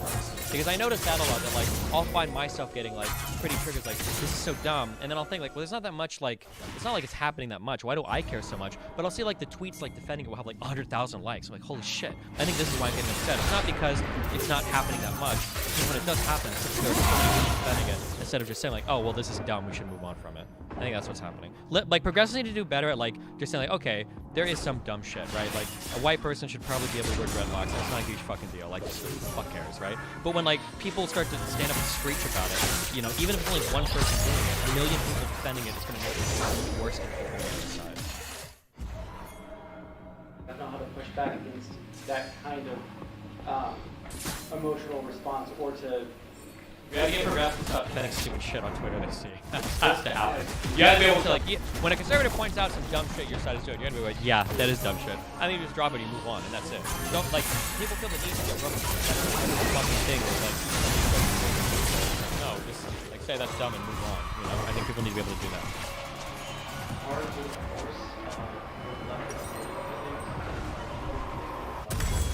I mean, it's hard to enforce, but I mean, we have to start doing it. I mean, amongst ourselves. I mean, that's all we can do, right? Is try to like encourage the people around us to be less stupid. That's really all. At the end of the day, that's really all anybody can do, right? Last question. Last thing. What do you got? I guess like this kind of builds off that idea. Like, we have these people and we need them to do better. But whenever you look at like the big political figureheads, at least on like YouTube or Twitch, it's like a very much of like, I guess they fall into the trap of, even if they try to be as like objective as possible. Like you'll see Sam Cedar or David Pacman still like falling into the Kyle Rittenhouse trap, and I guess it kind of feels like a lot of like people's opinions come from these bigger creators, and without like a push for these bigger creators to kind of feel more objective, we're never going to really get anywhere. Whenever there is a disaster of some kind, I think it was Mr. Rogers that said, anytime you see horrible disasters, always look for the helpers. That anytime there's something horrible going on, you can always find that there's a lot of people that are like stepping up to try to do better, to try to help people try to do something good. When I engage with other communities, sometimes it seems like a lost cause, and it took a lot of emails and it took a lot of people talking to me to point this out, and now I'm doing a lot better at looking for it.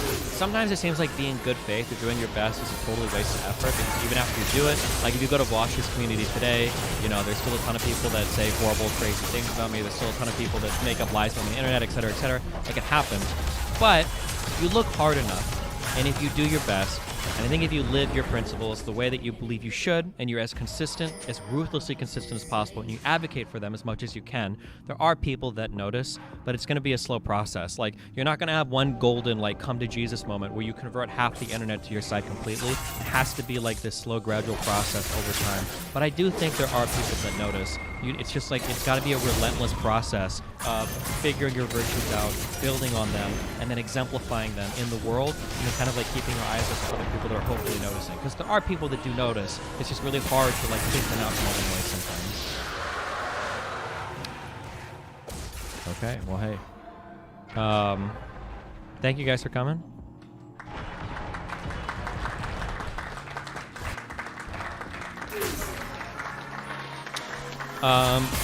Before we finish, one more thing I will say. The only reason we were able to come down here is because of Bridge, Texas, USA, or Texas Bridge, USA.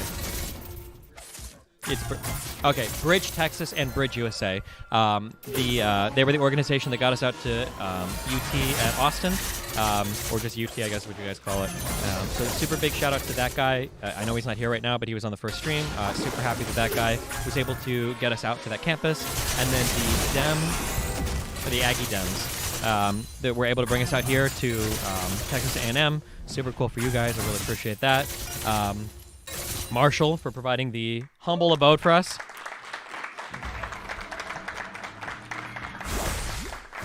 Sean for doing whatever Sean does out here. Thank you very much. Oh, Sean, hold on. Well, I will say, because I technically never brought any attention. Sean was the guy that had me debating Elijah Schaefer, twice at both schools. That was Sean that was setting that up. So that is cool. And then Jeff for really making everything happen, because nothing would have happened. Like almost all of the planning, all of the Reddit posting, all of the bothering me to promote stuff on Reddit, making sure that I was in flight time, making sure all of the volunteers were working, like everything. Yeah, Jeff, yep, 100%. And I didn't do a good job at shouting this out last time, but for do I have volunteers here stand up? Yeah, these guys also helping with like setup, tear down, moving equipment around.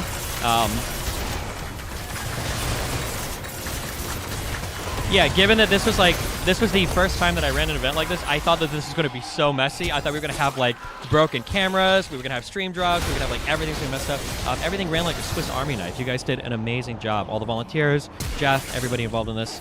Yeah, I really appreciate it. Thank you. You guys made this event really awesome.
Attention gamers.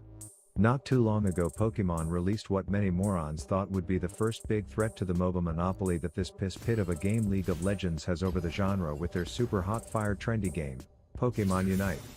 At the time I was under the incredibly unpopular opinion that the game looked like a dirty bag of dildos, but it seemed like the League community was so desperately in need of a little refresher that they were flocking the streets of Pallet Town or wherever the city Ash Ketchup grew up in.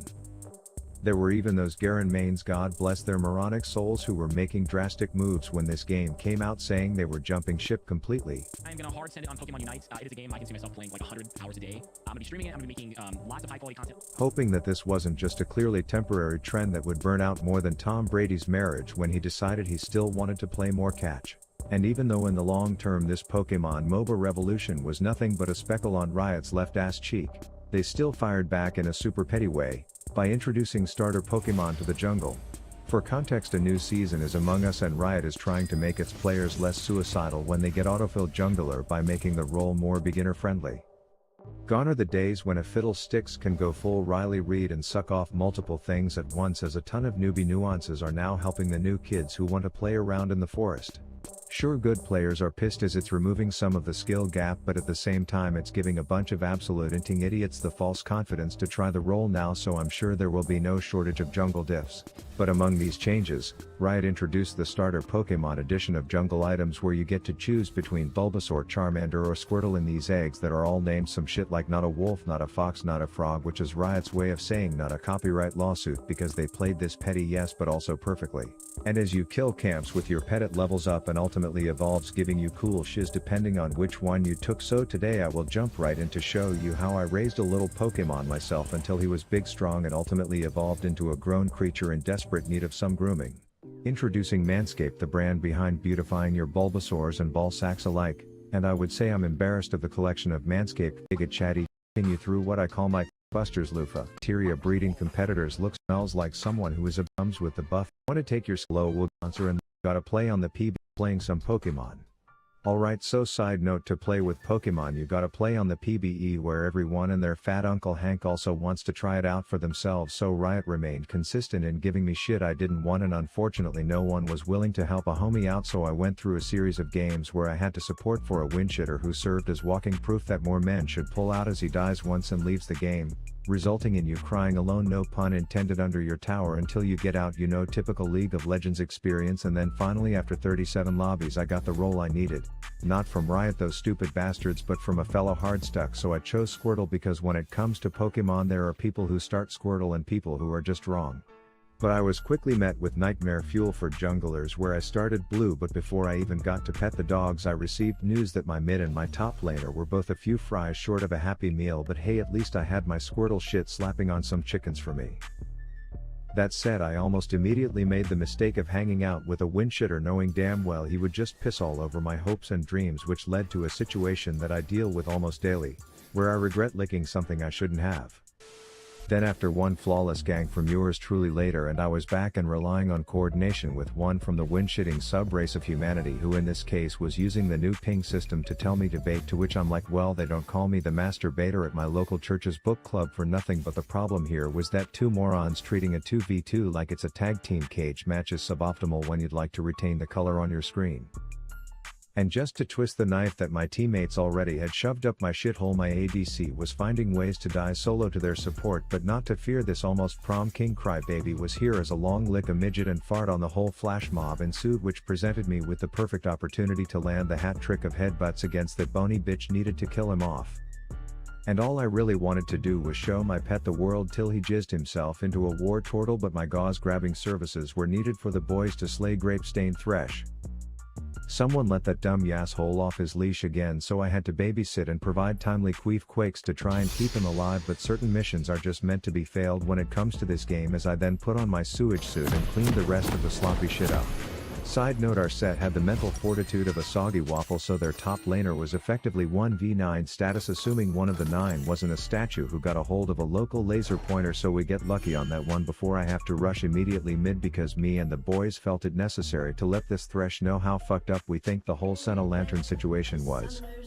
And at this point I'm wondering what value adding more pings to this game will be when the sperm buckets who play it don't even listen to the current set, which long story short gave Tucker Time Tits a triple, meaning even though I was successful in preventing this Zed from getting any more fed, I wasn't even able to evolve my Pokemon before the product of my teammates having intellect only rivaled by garden tools ended the first game. Then 19 attempts at getting jungle later I decided to say fuck it and rock smite ADC Lilia bot with a damn Bulbasaur, to which my teammates were almost convinced I would be trolling, but I was committed to birthing a Venusaur this game, which thanks to fat Nazi soldier Tom Kent was off to a good start. Dirty D was convinced I was gonna go full blown fuckboy, but I just frolicked through with a drive by leash opting into leveling up my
swinging the cell right now. Come on.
Rift.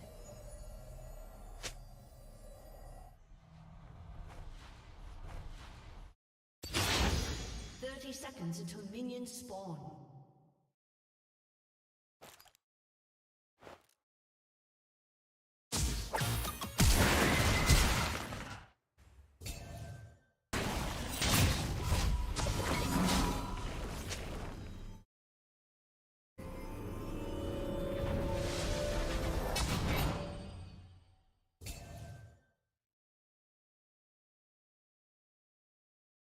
Minions have spawned.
Killing spree.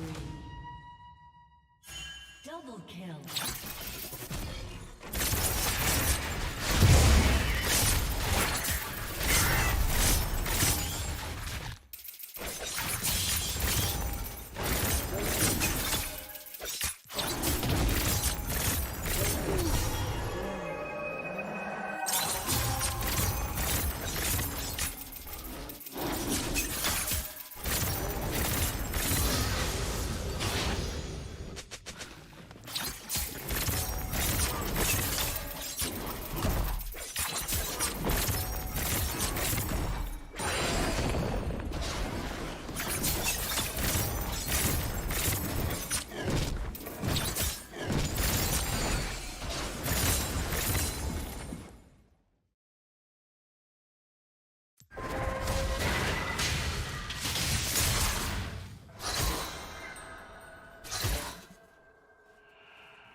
Your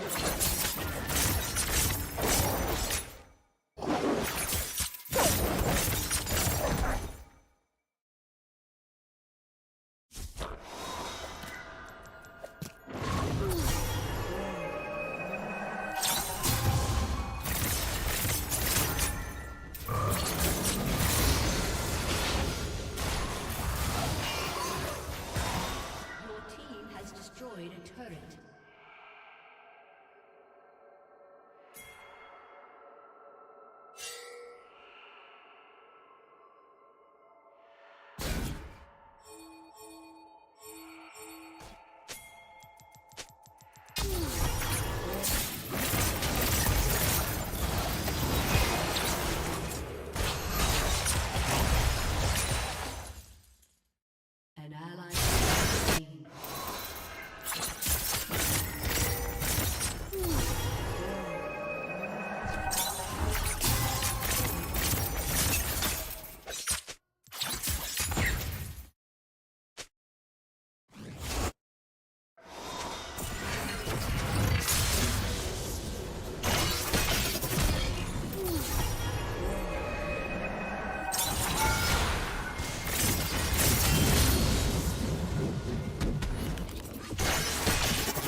has slain an enemy.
An enemy has been slain.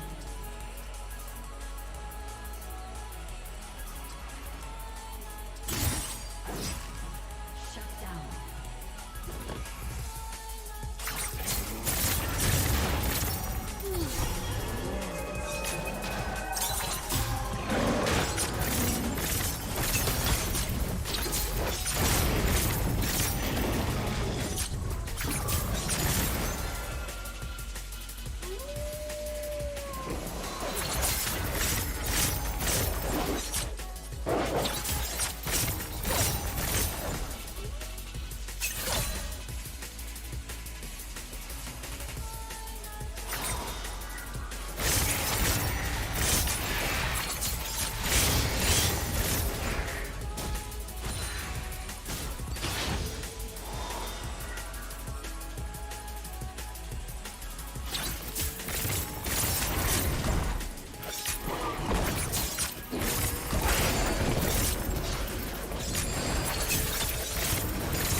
has destroyed a turret.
has been slain.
Did you know that Microsoft actually uses Linux to run much of its cloud infrastructure? And it's not like they're forced to either.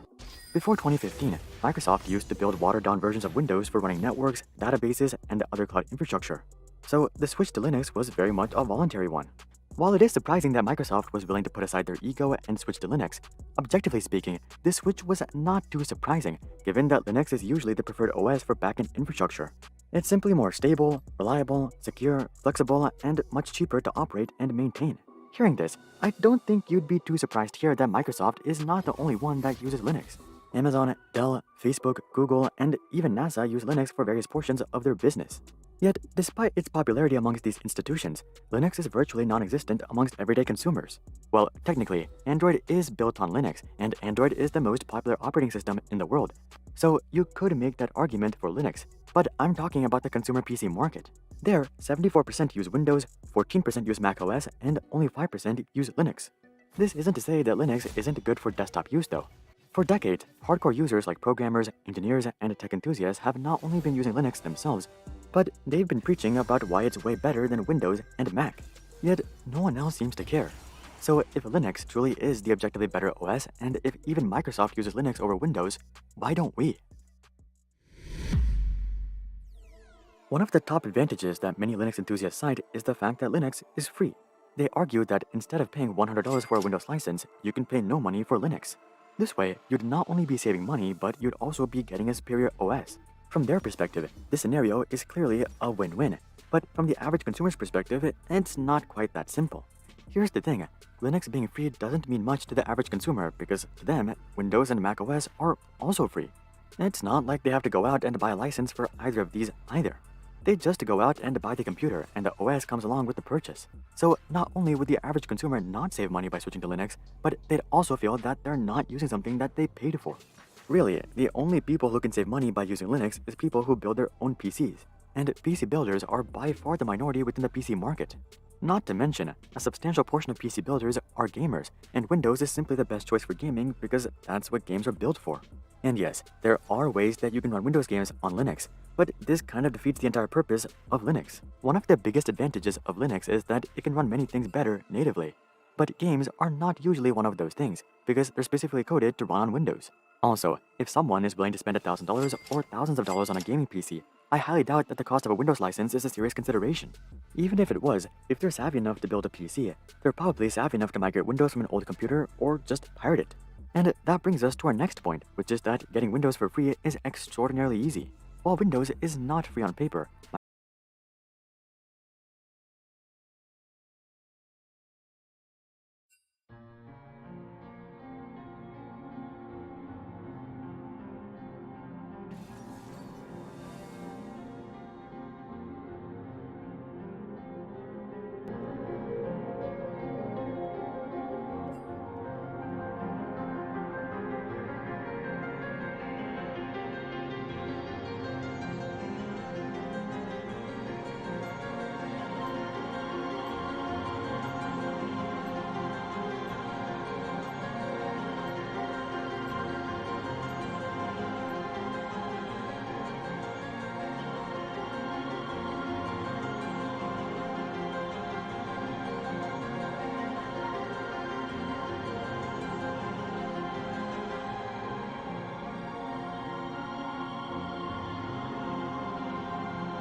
Oh no.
Oh, his 6-off doesn't go up for him.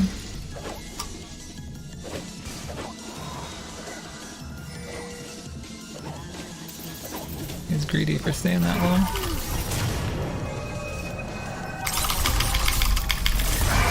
But I should have given that to him.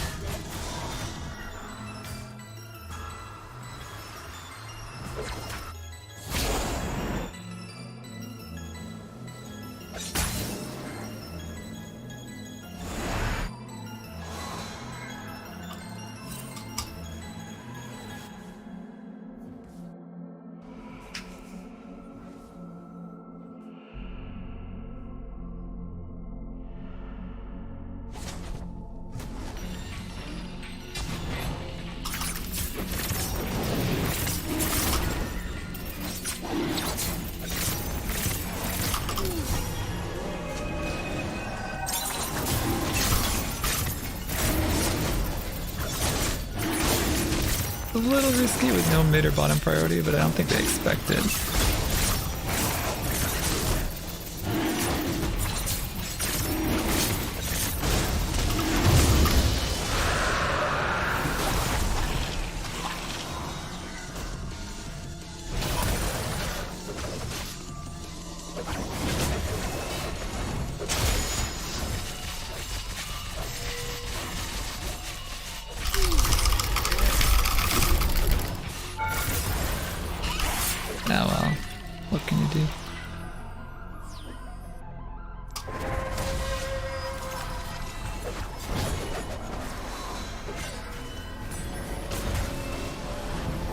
because I feel like he's gonna get ganked and he'll try to stay.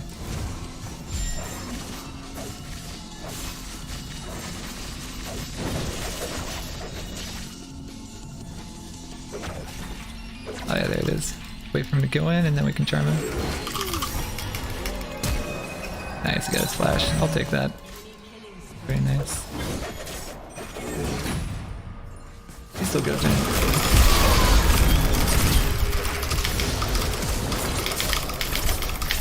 That's huge.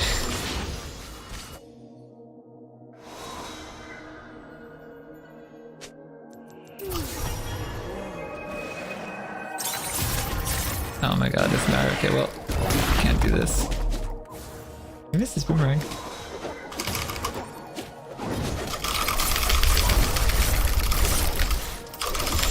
Nice. Use the bush.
Come to me, come to me. The pink hat. Oh my god. I can't believe he still got us.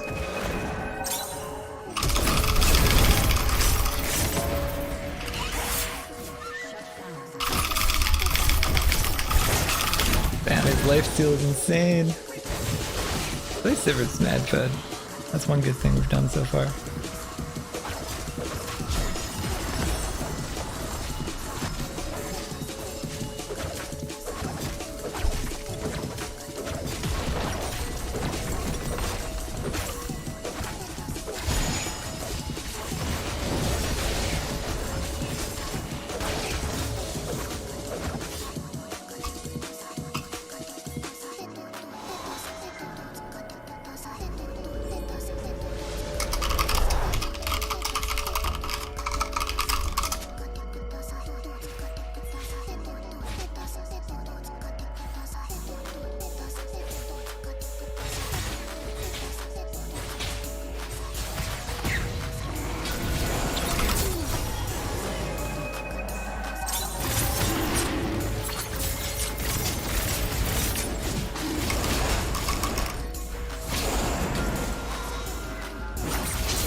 Oh, their top lane, or their mid came down too. Oh no! That's really a good bit of damage. That's this one. That's that one, it's that one, it's that one, it's that one. It's that one! Auto it! Oh no.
Nice kiting, dude.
Oh, that double from the E move speed.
I want to get to this thing.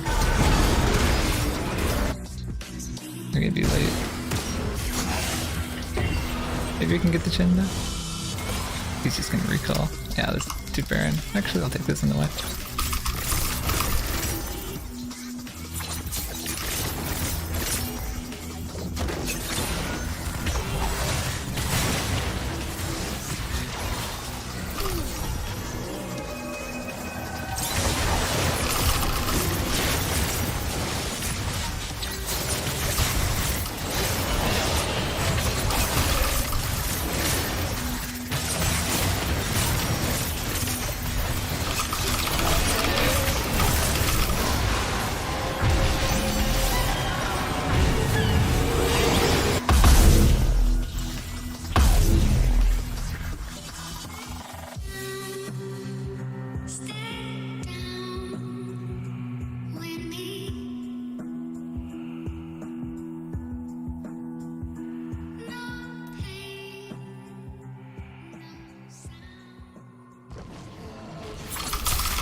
Your team has destroyed an inhibitor.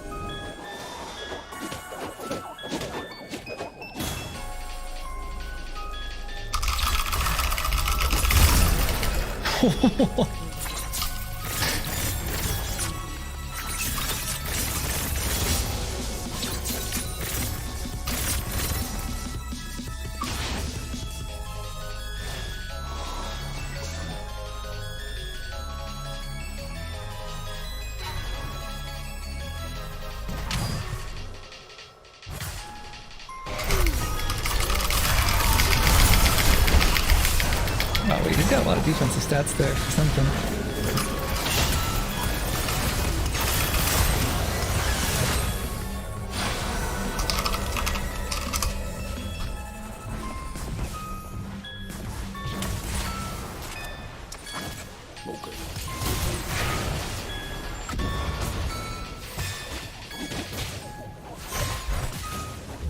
That's what it is.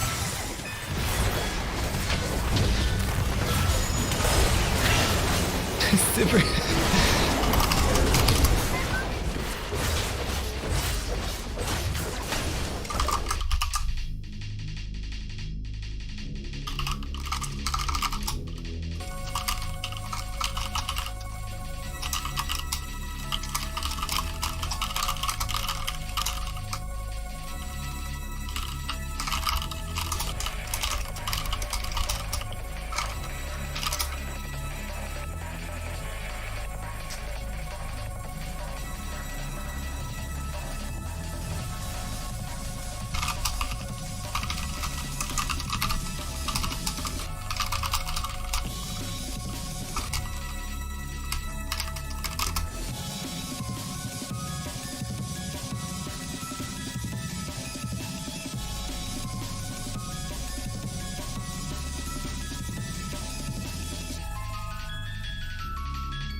He's got this. Q. Nice.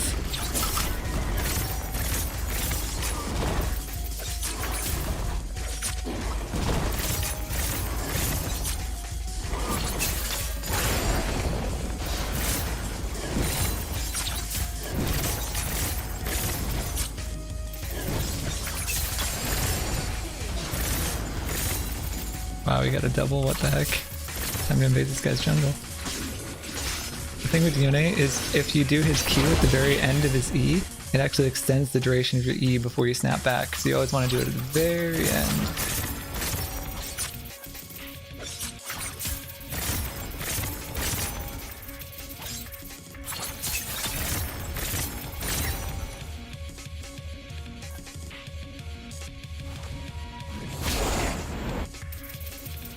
Oh nice, his blue just spawned.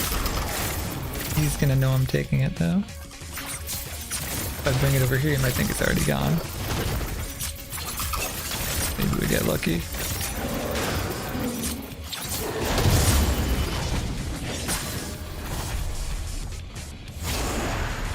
I try to gank top. I wish I was 6. Because he's gonna see me. I can still try walking it in. Because we've got him pincered here. Ah, I had no charm yet. What am I doing? No gank here.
Oh, he's CCing me in, right?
I don't think we had that even with W, because Gragas has the CC immunity from his wine chug, and then he's got the ultimate to blast us away.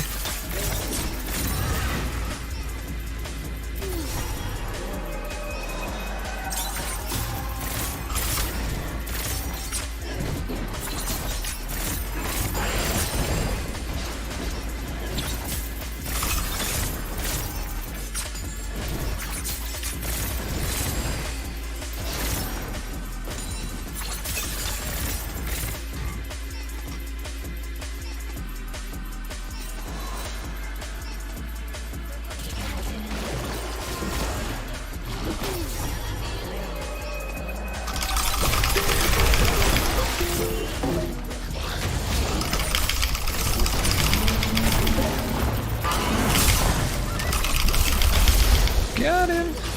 I gotta run! Oh no, I should have flashed sooner. I didn't think he'd flash to E. You can kill him if they come for it. Ah, they're gonna give it.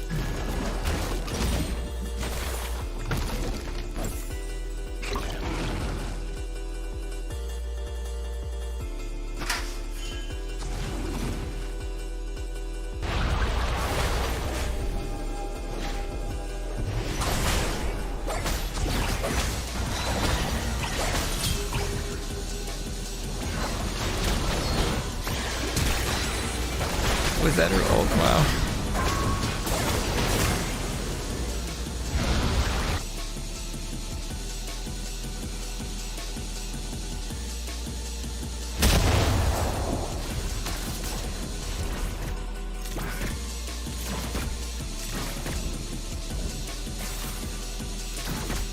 See if they go for it.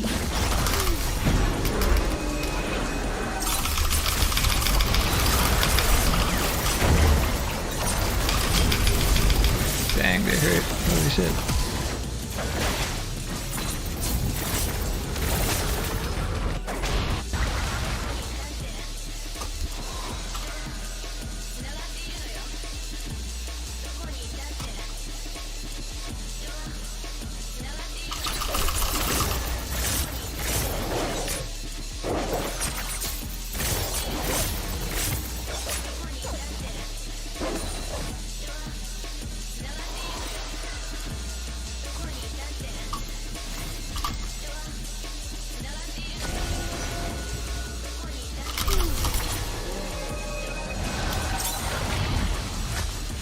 Oh, they're not coming.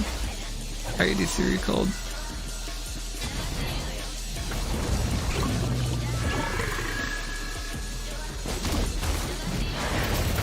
Nice.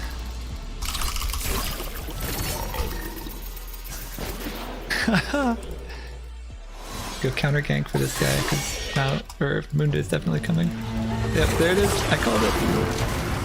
If he can ult and like buy some time, I can try to get there. Oh, I couldn't. That sucks. They will try this thing now.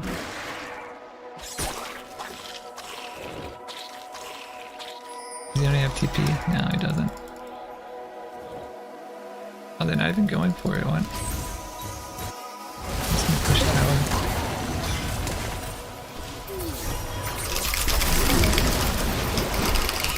Holy shit, the CC.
I think we can get this without the Herald. Zone me off with that. Nice. Bottom needs help. Try not to telegraph it, but I think I did.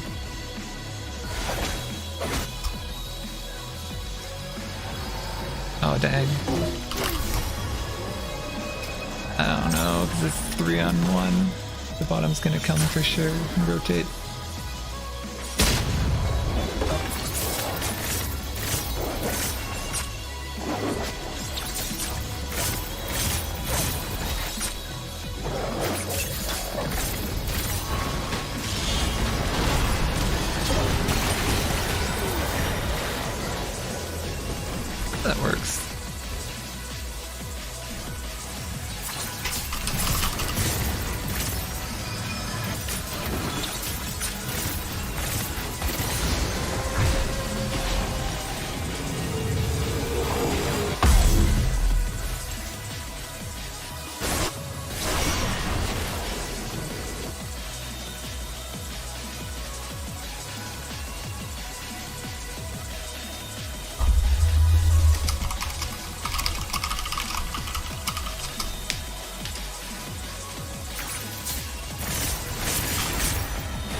wow. Dang, that cute have done it too.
Oh no, I didn't get over the wall.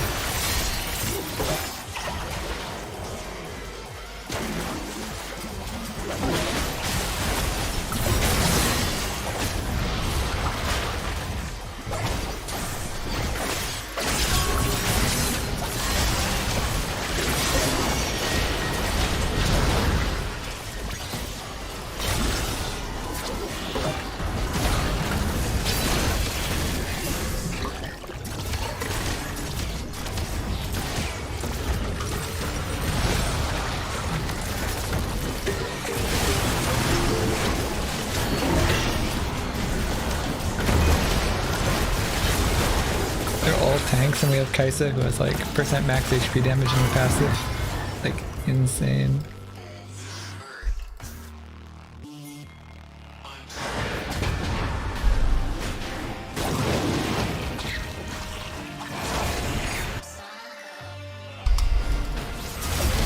I want to go bail Kaisa out, that's more important. Get over here! Oh, that sucks.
Yeah, probably.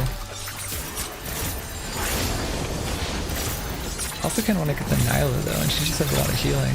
We probably need Merlin Omicron for that, for the Grievous. But I also got, I'm going Shadow Flame early because of the Janna shield, and then Nyla gives like her team AoE shields, so pretty much you're like getting maxed out Shadow Flame constantly. Natalie just by auto attacking gives shields to like people around her. I don't have smite, but it looks like they're not even close enough for contest.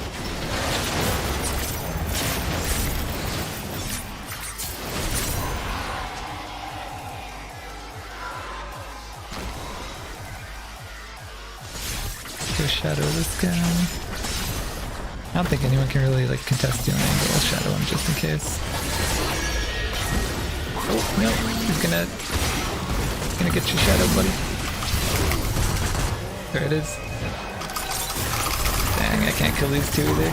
They're too tanky. One's like a 1v1 monster.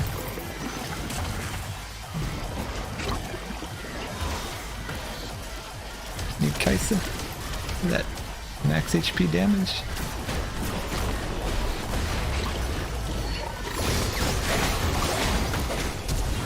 That guy's toast.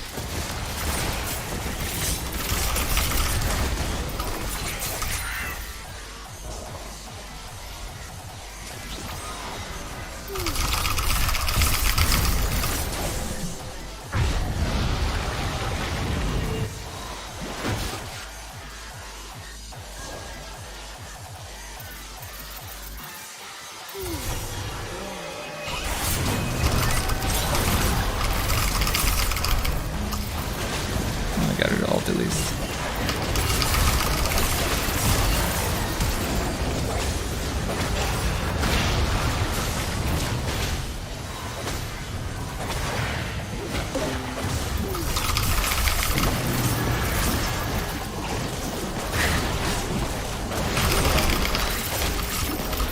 They all have so much healing. How we doing, 5 man ult? Oh, now just couldn't quite do it. Oh, what was that?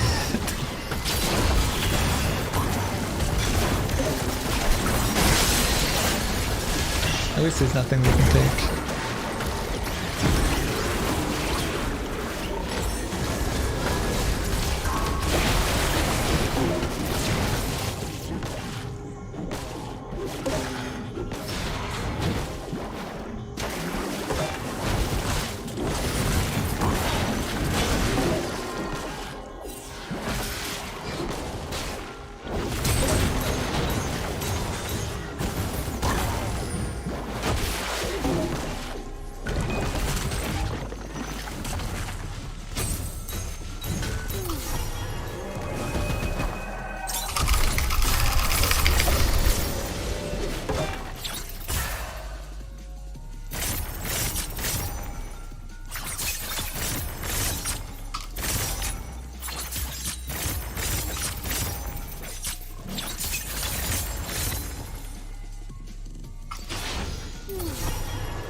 Horn's gonna ult.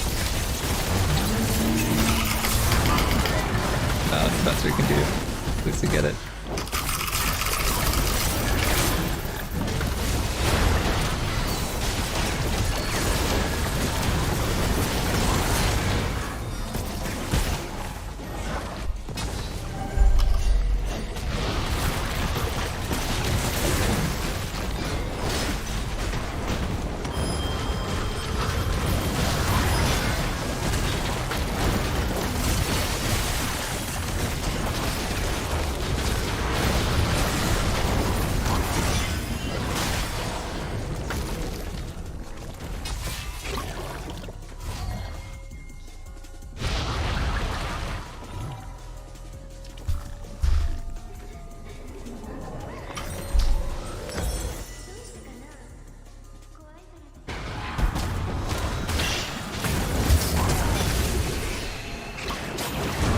Auto.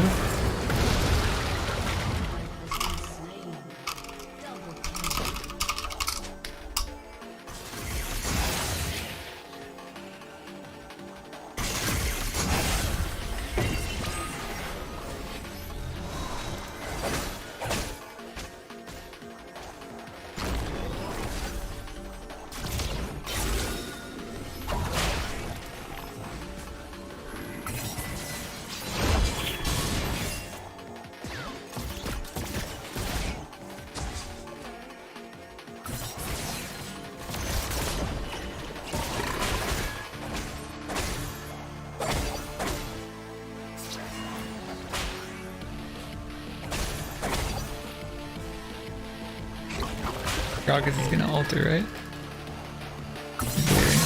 Something.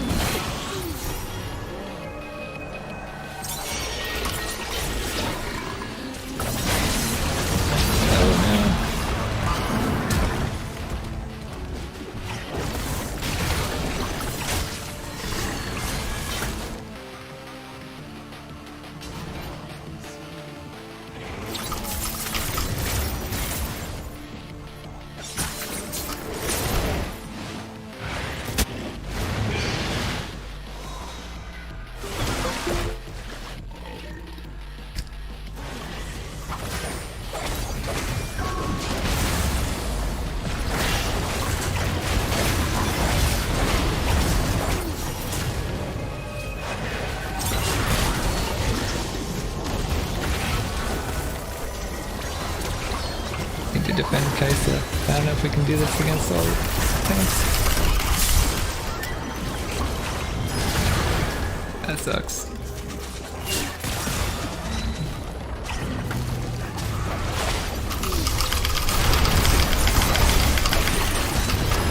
So much healing. And Nile and Janna together, just insane healing.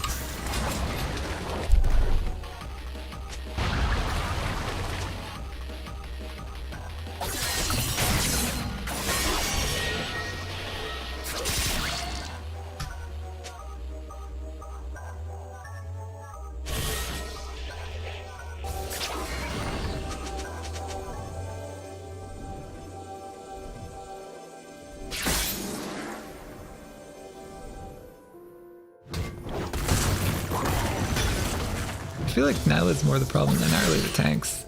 Like, this guy's got 200 magic resist, even if you tank half that, he's still got 100, which is 70% reduction.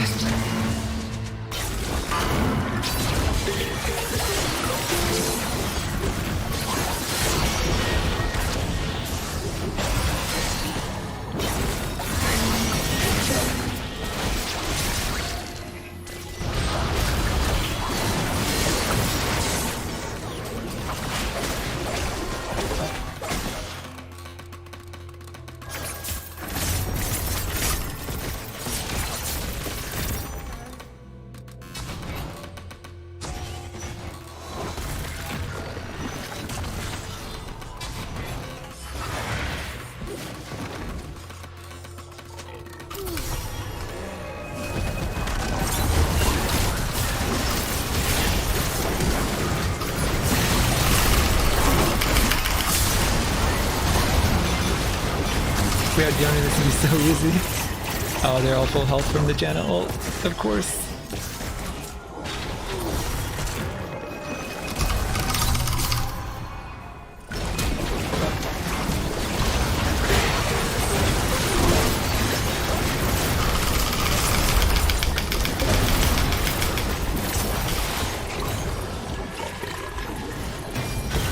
Now Yoni's out.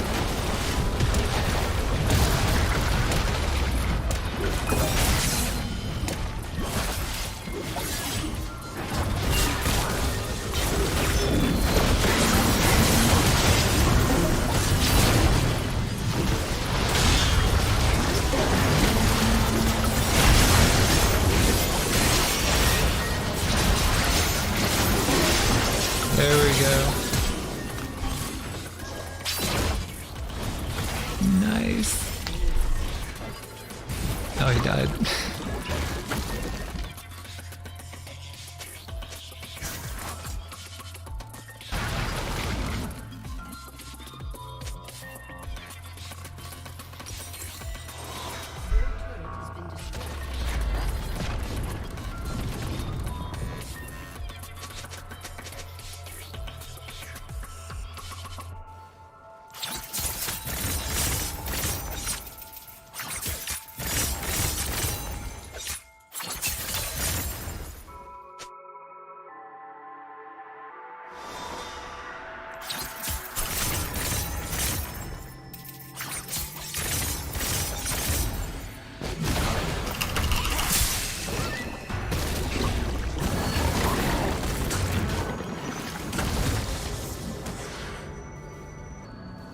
Thought they'd be doing dragon for sure.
Yeah, but 120 is still like 60% reduction.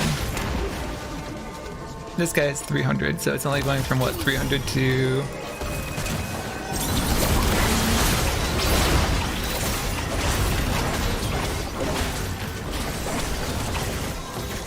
Orin has 223, unless he uses abilities. This guy's got 300.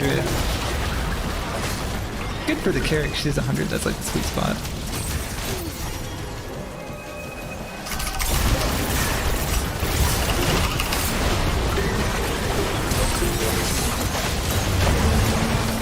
It's really not that much, because it tapers off. You get max value from magic resist at about 100. And that's like 60-70% reduction. So you probably get 10% more damage if you went Void Staff here. But the problem there was, well, Yone whiffed his ult right at the chickens right before the Baron fight. He was basically just running it down. He was super fed and they just kept dying. Yeah, because magic resist is non-linear. You max out at like 100 magic resist, which is like 60% reduction. And then if you have 300, you actually don't get any more. You get like barely any more resist. But you get basically immunity to reduction is the thing. Then you have to think about percent, like penetration. So Evelynn's W gives percent penetration, and percent penetration stacks multiplicatively instead of additively. So you don't get Eve's plus Void Staff, you get Eve's times equals Void Staff.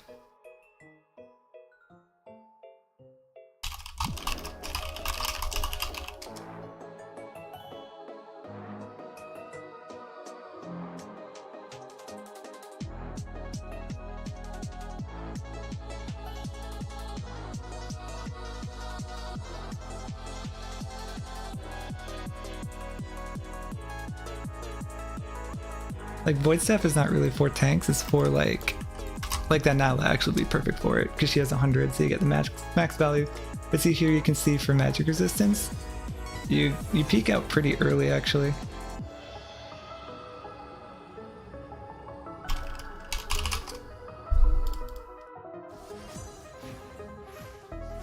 Like Void Staff is 40% penetration, so he had 300, he'd be going to 180, which is like, so he's going from 55% reduction to like 48% reduction, something like that. You're getting like 7% more damage, which is nice, it's just not like huge.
Welcome to Summoner's Rift.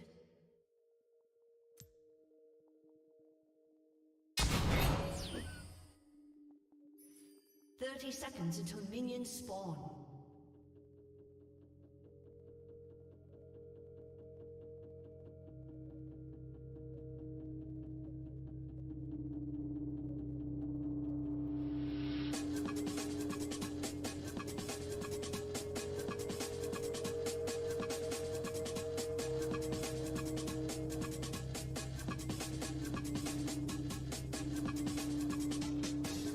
Minions have spawned.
An enemy has been slain.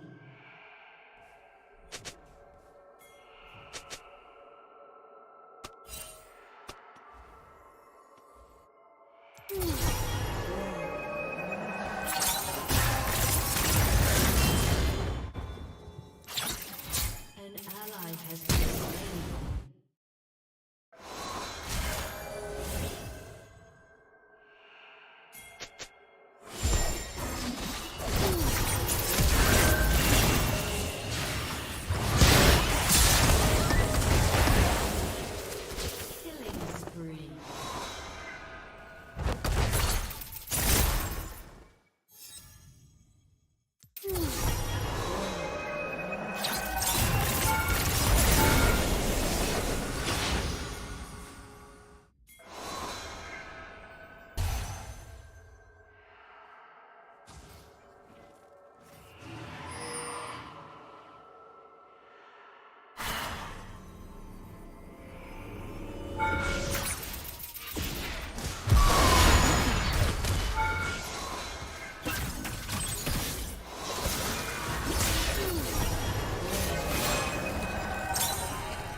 Summoner's Rift.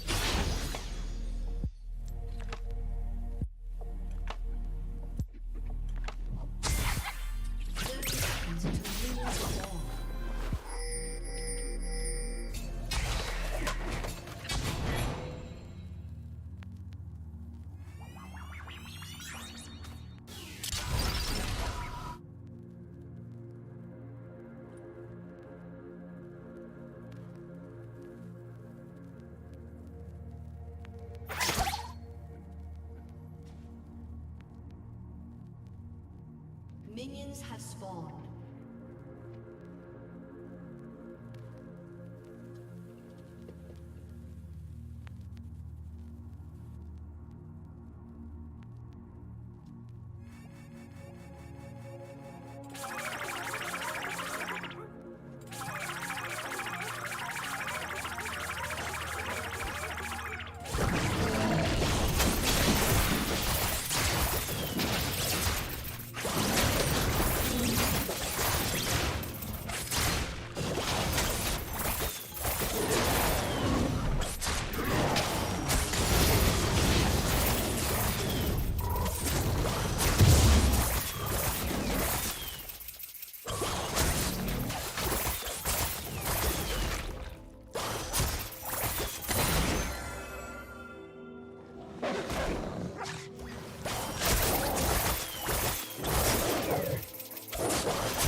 Killing spree.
lesser of all souls.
This is a journey into sound.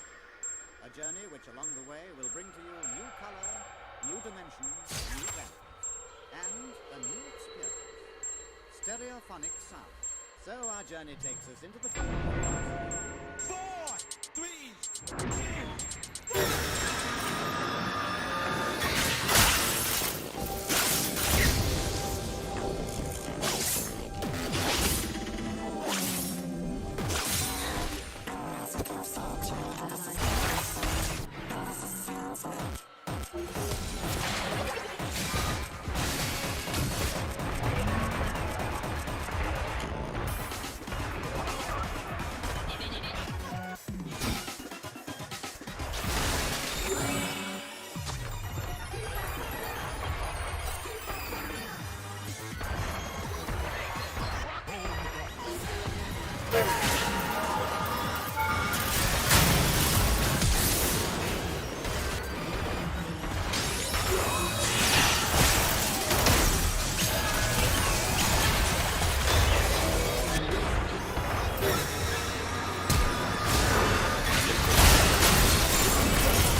What up, fellas? This drama involving Nice and his coaching services has been going on for a few months now, but I thought I'd better cover the topic to better help those new to the situation understand. So the crux of the situation is a North American coach by the name of Nice runs a coaching business. This is all well and fine. He makes great YouTube and cross-platform content to help others improve at the game. Proclaims to be a multi-role challenger, Nice has been in the business for almost the whole lifespan of League itself, amassing around 500,000 followers across his socials. This is fine, everything so far is fine. The part that the community is having trouble swallowing is the pricing for his sessions. Reaching 350 USD, that's almost half a grand in Australian.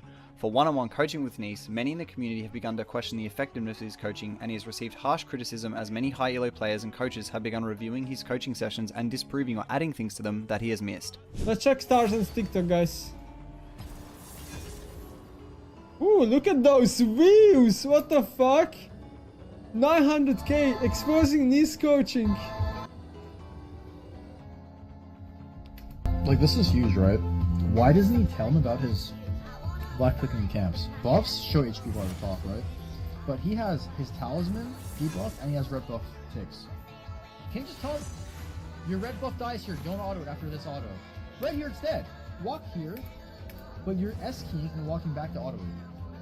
Every single time you do this, you lose X amount of seconds and during the entire game. And early game is the most important. And he still doesn't teach them how to fucking clear. It's so important. Because if you're doing that on every single camp for one clear, that's like 6 to 10 seconds gone on your early.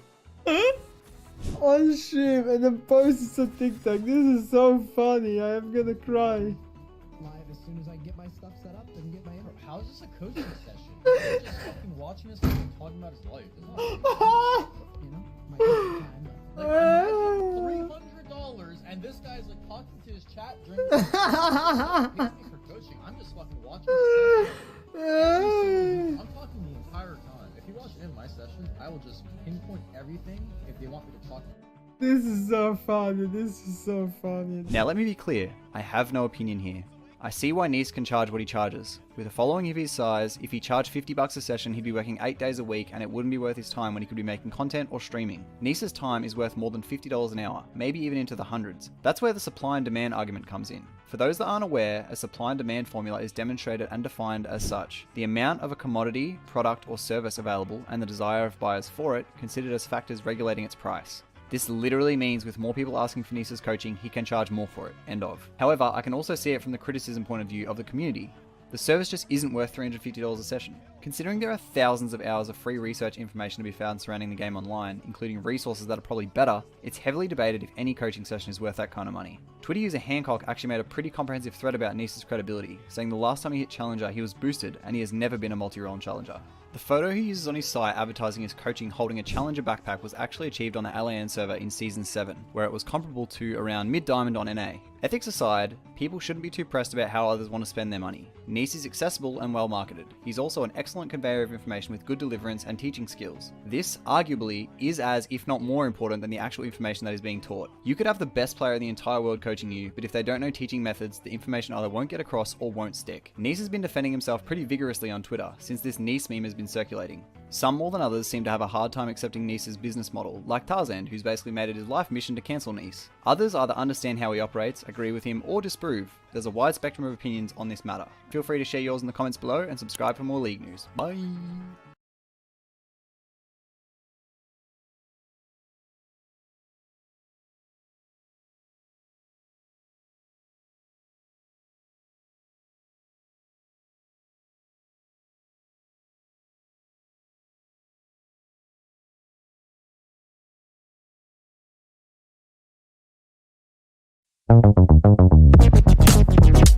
Those companies are moving slower and they're choosing to move slower. If we are successful at Ping, I'll have to hire someone like Primogen to come in. And at this point, you're choosing to increase your costs significantly. Most developers don't realize how expensive their work is.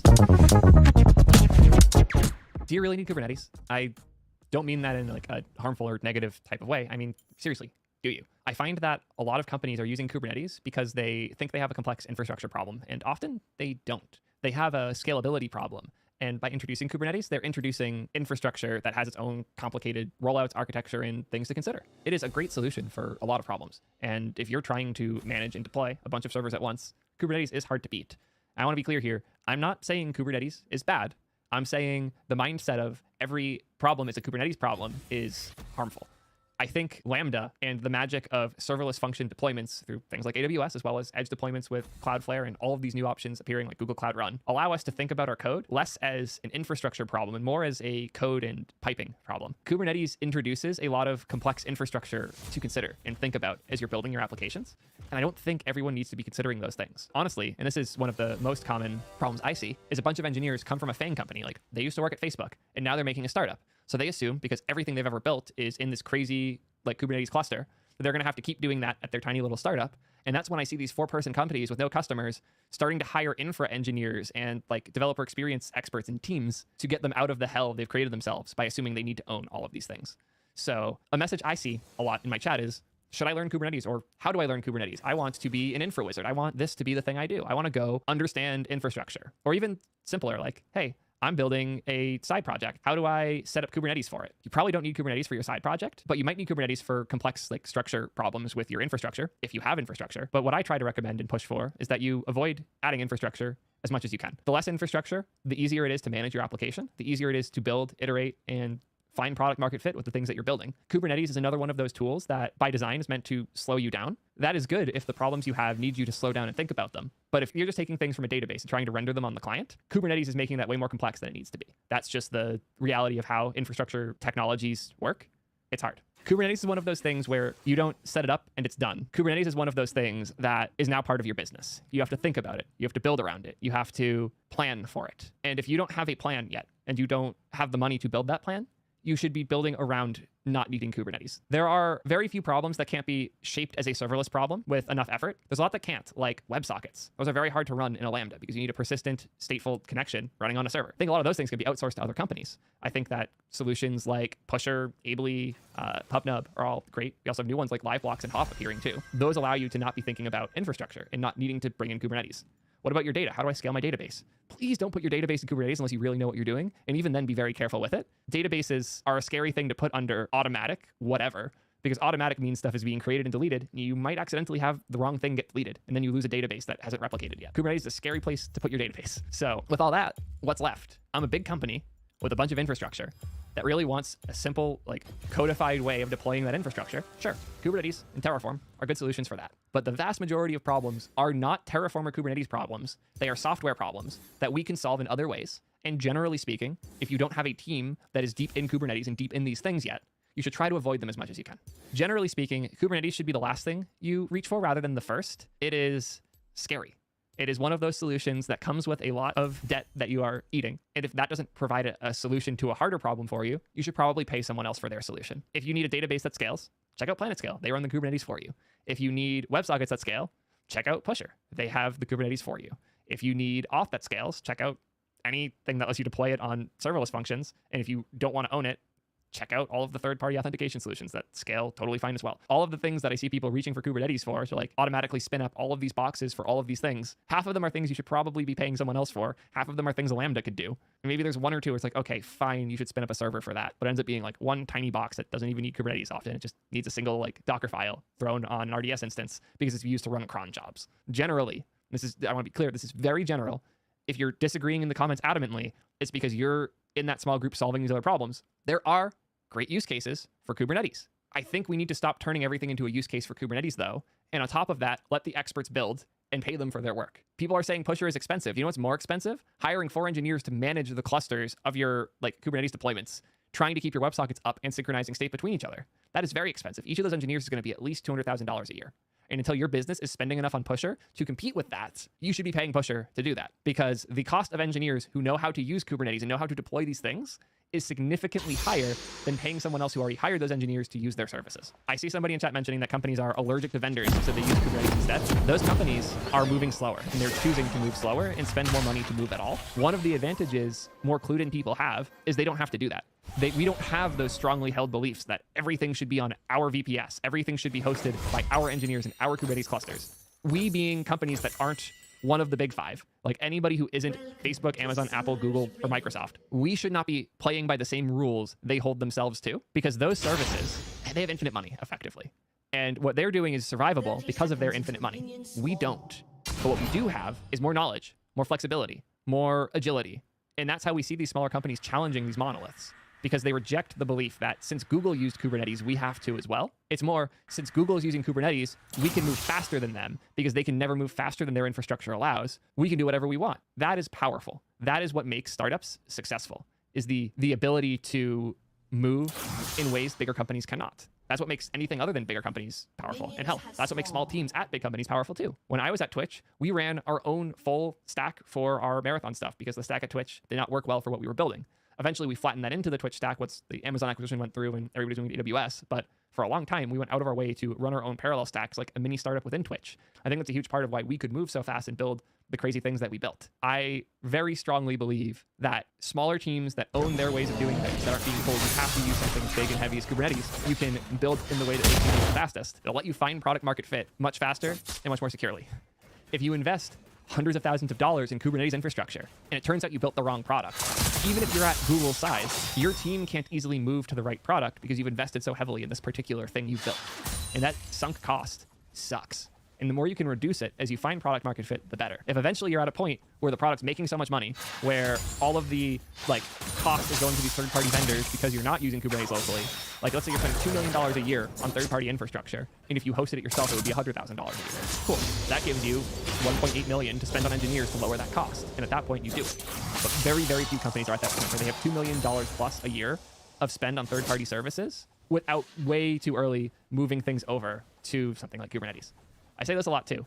If we are successful at ping, I'll have to hire someone like Primeagen to come in and unscrew all of our bad, slow, serverless function JavaScript code and make that something more performant, more scalable, and just generally cheaper. But the cost there isn't the infrastructure. The cost there is Primeagen. Hiring Primeagen right now would double the company's monthly spend. And that's not realistic for us. That's what hopefully would be realistic for most companies, is that huge cost until you are spending enough on your infrastructure to justify that. That crossing point is rare. And I feel like a lot of engineers don't see it because they don't think in that way. I'm realizing now we do have the diagram, which means I have to hide overlays, hop into Excalidraw. We're going to draw the company success curve. And here's a company succeeding. I just realized that's doing the hard stop. Let's switch that to be the curve. Yeah, here comes the hockey stick, as a bunch of people say in the chat. Correct. Here is a random theoretical company trajectory. This is a company that's growing and then suddenly it's growing exponentially. You succeed, you're doing okay, doing better, suddenly it starts to ramp up and it goes nuts here. There's a point here where, let's say, so this green line, this is the money coming in. Let's draw cost. So this red line is how much our service costs us to run. We'll say that the baseline is cheaper, but it starts here, it's gonna be more expensive. But as users go up, the cost goes up significantly. We'll call this I have a good name for this. We'll call this the Firebase curve, where it starts out reasonable. We can even start lower if we want to, where it starts because their free tier is so generous. And what happens here is as our user base grows and our income grows, the cost grows too fast. So I'm going to put another line in here. So we're going to call this line the line of Prime. This line is how much money Primeagen costs. You'll notice it takes a while to get to the point where this Firebase curve costs as much as a Primeagen. At which point, and I'll copy paste this below, the expectation would be you hire Prime, he forces you to, can I delete points from this easily enough? I don't know if that's an option. I can, maybe. Can I make new points? I probably can't, whatever. We'll say it goes like this. And then when Primeagen joins, you're able to lower your infrastructure costs significantly in order to turn this profit into a bigger profit. The specific point I'm trying to make here is curve this spend when your income is high enough and your users coming in are high enough that not hiring this person makes it too expensive. Because right when you hire Prime, I should probably actually document this part, your costs actually go up a whole bunch. So we'll call this the point of Prime when and at this point, you're choosing to increase your costs significantly, knowing that if this is a good hire, it will go down significantly. Ideally pretty soon. Technically, actually, I should be clear about this. You can't go lower than the point of Prime. You can never beat out how much he's costing, how much money you're paying him. So your actual cost is going to go down. But it can't go below where he is. You've set a new bar. When you're not using a Primeagen, you don't have a super infrastructure and optimized focused engineer, your baseline can flex a lot lower. Firebase's free tier is absurd. When you hire people like this, you're increasing the amount of money your company is going to spend every month. Guaranteed. You're raising this floor up. If by raising that floor, you can lower the ceiling, it's worth it. If the time you're spending is closer to the ceiling than it is to the floor. When you hire someone like Prime, you are reducing how much spend you theoretically can do, but you're increasing how much spend you absolutely have to do. And those increases suck for your business. And if you're trying to build a sustainable business, you have to be very careful about when you make those decisions. The problem that I see a lot of engineers running into is they're not thinking in terms of business. And when they are, they're thinking of their labor as free. Most developers don't realize how expensive their work is day to day. And they'll think, oh, but I've set up 15 Kubernetes deployments. It won't be that much work. I'll go set it up. It'll take me a few hours. But then you're dealing with it for 5 hours a week every week. And that's productivity time I'm losing as your boss. That's context shifting that you're doing all of the time. That ends up making it closer to 10 to 12 hours of productivity I'm losing every week from you, very expensive engineer. Now focus on this deployment. So it's so important to recognize your own bias of, but this thing would be simple for me to go do quick, and recognize for you and people like you, sure, but you and people like you are expensive, and you have to be responsible when you're running a business. Yeah, this content's important, and I want to talk more about like tech decisions, not just as like which technologies I like, so much as how these things affect your businesses, things you're building, and how they get to product market fit and succeed. Those are the conversations that I don't think we have enough in the tech space. We're thinking too much about what the coolest and most fun stuff is and what makes us proud of our work as engineers, not about how the work we do as engineers brings value and delivers it. And I want to be more considerate of those things. The proliferation of third-party services has allowed us to build things faster in a more agile way and find product market fit faster, but you do have to be considerate of how expensive like those services get and make sure you find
It's a brand new day. Just a bird that I hear chirping.